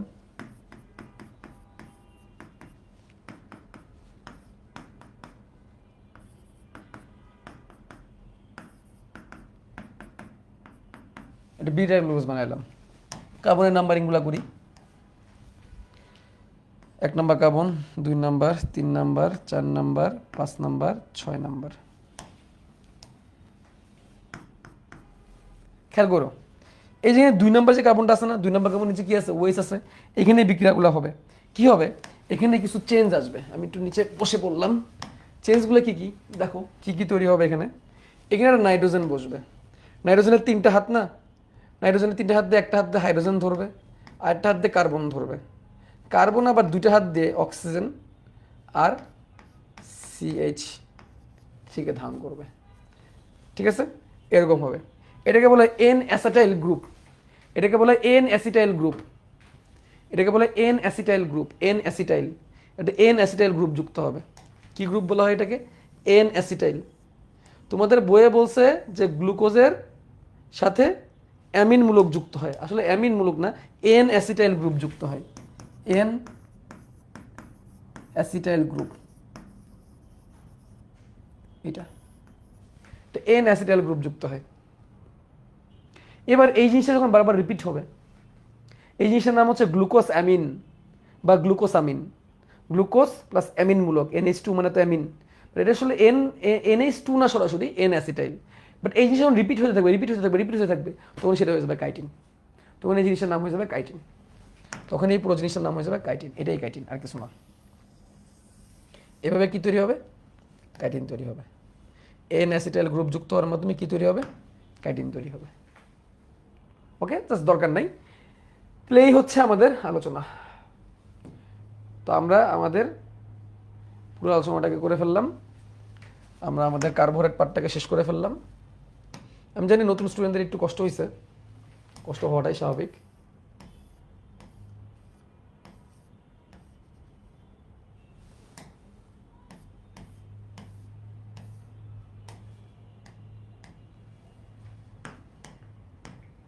তুমি প্রথম থেকে 4টা ক্লাস করো, দেখবো তোমাদের সব ইজি হয়ে গেছে। প্রিয় স্টুডেন্টস, এখনও অনেকে ক্লাস করতেছে, 18 জন ওয়েব অ্যাপে, ফেসবুকে ক্লাস করতেছে 16 জন, 16 আর 18 কত, 44 জন না? এই 44 জন অবশ্যই সাইকেল 2-তে জয়েন করে ফেলো। সাইকেল 2-তে কিন্তু প্রাণীবিজ্ঞানের শ্রেণীবিন্যাস পড়ানো শুরু হয়ে গেছে। যাদের কলেজে ফার্স্ট ইয়ারে শুধু ফার্স্ট পেপার, তাদের জন্য দরকার নাই, তাদের জন্য তারা সাইকেল 3-তে যে আর্কাইভ ক্লাসগুলো করতে পারো, বা যাদের কলেজে ফার্স্ট পেপার সেকেন্ড পেপার একসাথে পড়ায়, তারা প্লিজ সাইকেল 2-তে দেরি করো না, আজকে ক্লাস শেষ করে সাইকেল 2-তে যুক্ত হয়ে যাও বই সহ। তার মানে না খেয়ে থাকলেও দেহে গ্লুকোজ জমা হয়। হ্যাঁ হয়, জানো আল্লাহ তোমাকে বাঁচায় রাখার জন্য কত কিছু যে করছেন তোমার তোমার বডিতে। প্রথমে কি হয়, গ্লাইকোজেনগুলো গ্লুকোজে কনভার্ট হয় প্রথম ধাপে, তারপরে গ্লাইকোজেন যখন শেষ হয়ে যায় তখন ফ্যাট ভাঙতে থাকে, তোমার শরীরে জমে থাকা চর্বি ভাঙতে থাকে, চর্বি থেকে গ্লুকোজ তৈরি হওয়া শুরু করে, তখন এটাকে লাইপোলাইসিস বলা হয়, লাইপোলাইসিস, বা এটাকে গ্লুকোনিওজেনেসিসও বলে। তারপরও যখন পারে না আর, তখন প্রোটিন ভেঙে, তোমার দেহের প্রোটিন ভেঙে গ্লুকোজ তৈরি হওয়া শুরু করে, অর্থাৎ তোমার মাংসপেশি ভাঙা শুরু করে, তারপর একটা মানুষ মারা যায়। কি বলছে বুঝছো? আচ্ছা, আয়োডিনের ব্যাপারগুলো আবার একটু বলে দিই। সেলুলোজ আয়োডিনে কোনো বর্ণ দেয় না। স্টার্চের ওভারঅল বর্ণ হচ্ছে নীল, বাট অ্যামাইলোজ দেয় হচ্ছে কালচে নীল বর্ণ, অ্যামাইলোপেকটিনতে লাল বা লাল লাল পার্পেল বর্ণ, লাল লালচে গোলাপি টাইপের আর কি। তারপরে সেলুলোজ কোনো বর্ণ দিচ্ছে না, ওইদিকে আবার গ্লাইকোজেন বর্ণ দিচ্ছে। আয়োডিন দ্রবণ দিলে সে কি হয়ে যায়, লাল পার্পল হয়ে যায়, রাইট, লাল বেগুনি বর্ণ হয়ে যায়। তাপ দিলে আবার বর্ণ চলে যায়, ঠিক আছে, তাপ দিলে ওই বর্ণ চলে যায়। আবার ঠান্ডা করলে আবার মুখ কালো করে ফেলে, ওই কালো বর্ণ আবার ফেরত আসে। ঠান্ডা পানিতে মিশ্রণ করলে কলয়েডাল সাসপেনশন তৈরি হয়। এই আয়োডিনের ব্যাপারগুলো মনে রাখবে। বিজোড়ক আর অবিজোড়ক শর্করার ক্ষেত্রে বলি, যত মনোস্যাকারাইড আছে আর ডাইস্যাকারাইড আছে সব বিজোড়ক শর্করা, চিনি ব্যতীত। আর যত পলিস্যাকারাইড আছে সব অবিজোড়ক শর্করা, সাথে চিনিও থাকবে, ট্রেহালোজও থাকবে, ঠিক আছে। ভাইয়া আমাদের কলেজের সেকেন্ড পেপার নাই, তাও আমি সাইকেল 2-এ জয়েন হয়েছি, মাশাল্লাহ। বাট লোড নিও না বেশি, তোমার জন্য বেটার ছিল সাইকেল 3 আর্কাইভ করা, ঠিক আছে। ভাইয়া ক্লাসের duration day by day increase হয় কেন? না, আজকে তো বৃহস্পতিবারের ক্লাসে তো একটু ডিউরেশন বেশিই থাকবে, তো আগেই বলে দেওয়া হয়েছে বৃহস্পতিবারের ক্লাসে ডিউরেশন বেশি থাকবে। আচ্ছা, তোমরা কি আমার কাছে পড়ে কি তোমাদের লাভ হচ্ছে? তোমরা কি আগের থেকে একটু ভালো শিখতেছো? তোমরা কি বাকিদের থেকে ভালো শিখতেছো কিনা, এটা একটু আমাকে একটু বলো তো, অনেস্ট একটা অপিনিয়ন দাও তো, যে তোমরা কি, তোমাদের কি মনে হয় কলেজে ক্লাস করলে বা এলাকায়, তোমরা যারা ঢাকার বাইরে আছো, তাহলে তোমরা তোমাদের তো এলাকায় বায়োলজি পড়ায়, তাই না? কলেজের টিচার আছে, বায়োলজি বিভিন্ন টিচার আছে, বা তুমি ঢাকারও যদি হও, তোমার কি মনে হয় এখান থেকে তুমি উপকার পাচ্ছ? যদি পাও তাহলে তো সব ঠিকঠাকই আছে, আমি চেষ্টা করি তোমাদের বেটাটা দেওয়ার জন্যে। অ্যান্ড তোমরা অবশ্যই তোমরা বইটা কিনে নিও, হ্যাঁ, সাইকেলের যে বই দুটো আছে, সাইকেল 1 আর সাইকেল 2 এর বই, আজকে যারা যারা সাইকেল কিনবা অবশ্যই সাইকেল 2 এর বই সহ কিনবা, আর বইটা তোমার আজকাল কেনাই লাগবে। তো শুধু শুধু কেন তুমি আলাদা কিনবা? আলাদা কিনলে তো 250 টাকা দিয়ে কিনলে আবার ডেলিভারি চার্জ লাগে, সাইকেলের সাথে কিনলে কিন্তু আবার ডেলিভারি চার্জটা লাগে না, শুধু 1250 টাকা দিয়ে হয়ে যায়। সো বইটা সাথে নিয়ে নিও। আমাদের কলেজে হ্যাঁ, উনি অনেক ভালো পড়ায়। বাহ, কোন কলেজ তোমার? ভালো পড়ায় শুনলে খুব ভালো লাগে। আগে বায়োলজি মুখস্থ করতাম, আপনার কাছে পড়ে বুঝি। মুখস্থ তো করাই লাগে, শোনা, বায়োলজি মানেই মুখস্থ, একটা কথা মনে রাখবা, বায়োলজি মানেই মুখস্থ, মুখস্থের কোনো বিকল্প নেই। বায়োলজি পড়তে গেলে, শিখতে গেলে মুখস্থ করতে হবে, বাট সেটা বুঝে বুঝে মুখস্থ করাটা বেশি ইজি। সাইকেলের সাথে কিনলে আসতে লেট হয়, কে বলছে? এমনি কিনলেও লেট হইতে পারে, সাইকেলের সাথে কিনলে আসতে লেট হয় এমন তো হওয়ার কথা না। ওকে। কি government college? Bakulia government college, বা ভালো পড়াইলে শুনতে খুবই ভালো লাগে। ওকে, তো এই হচ্ছে কথাবার্তা। বই সহ কিনে নেবা, আর যদি পড়া ভালো লাগে প্লিজ তোমার পাশের জন্য কি একটু রিকমেন্ড করবা, তোমার পাশের বন্ধুকে একটু জানাবা যে ভাইয়া এরকম ভালো পড়ায়, তোমরা ভাইয়ের কাছে পড়তে পারো। এতে কি ভালো হবে, যত বেশি স্টুডেন্ট বাড়বে তত কিন্তু আমার আগ্রহ আগের থেকে বাড়বে। মনে রাখবা, দর্শক ছাড়া গ্যালারিতে কিন্তু খেলতে কিন্তু ক্রিকেটারও ভালো লাগে না, কারোরই ভালো লাগে না, ফুটবলারদের কিন্তু দর্শক ছাড়া খেলতে ভালো লাগে না। তেমনি সাইকেলে যত স্টুডেন্ট বাড়বে তত কিন্তু আমার আগ্রহ আরও বাড়বে। এমনি আমার আগ্রহ বা তোমাদের প্রতি কেয়ার আমার সর্বোচ্চ থাকে, বাট ওটা আরও বাড়বে। ঠিক আছে, এটা একটা বিষয়। আর হচ্ছে প্লিজ পাইরেসি করবা না। সাইকেল টুতে জয়েন হয়ে লাভ কি, 1,000 টাকা দিয়ে কেন কোর্স কিনবো, 100 টাকা তো কেনাই যায়। ভাই তুমি যদি এই কাজগুলোর মধ্যে লিপ্ত থাকো, জড়িত থাকো বা এরকম চিন্তা করো, তাহলে ভাই আমি একটা কথা বলে রাখি, তুমি তো শুধু আমার হক মারতেছো না, বাকিদের সাথেও বেইমানি করতেছো, যারা যারা 1,000 টাকাতে সাইকেল কিনছে। কারণ ভাই এত কষ্ট করে পড়াচ্ছি, অবশ্যই তো মানে টাকার জন্যই পড়াচ্ছি, এটা তো আমি বলি না টাকা মুখ্য না, হ্যান ত্যান, এগুলো ফাও কথা ভাই। পড়াচ্ছি দিন শেষে টাকার জন্যই, আবার টাকাগুলো তোমাদের পিছনেই খরচ করতেছি, দেখো তোমরা একটু ভালো করে পড়ো, আর পাশাপাশি আমি নিজেও খরচ করতেছি, এটা আমি অস্বীকার করবো না। টাকা ইনকাম তো খারাপ কিছু না, সেটা সৎ পথে হওয়া উচিত, তাই না? সৎ পথে টাকা ইনকাম মোটেও খারাপ কিছু না। আমি মনে করি জীবনের লক্ষ্য হওয়া উচিত টাকা ইনকাম করা, ব্র্যাকেটে সৎ পথে। ডাক্তার হও, ইঞ্জিনিয়ার হও, যাই হোক, তুমি বড় হয়ে ডাক্তার হইতে চাও কেন?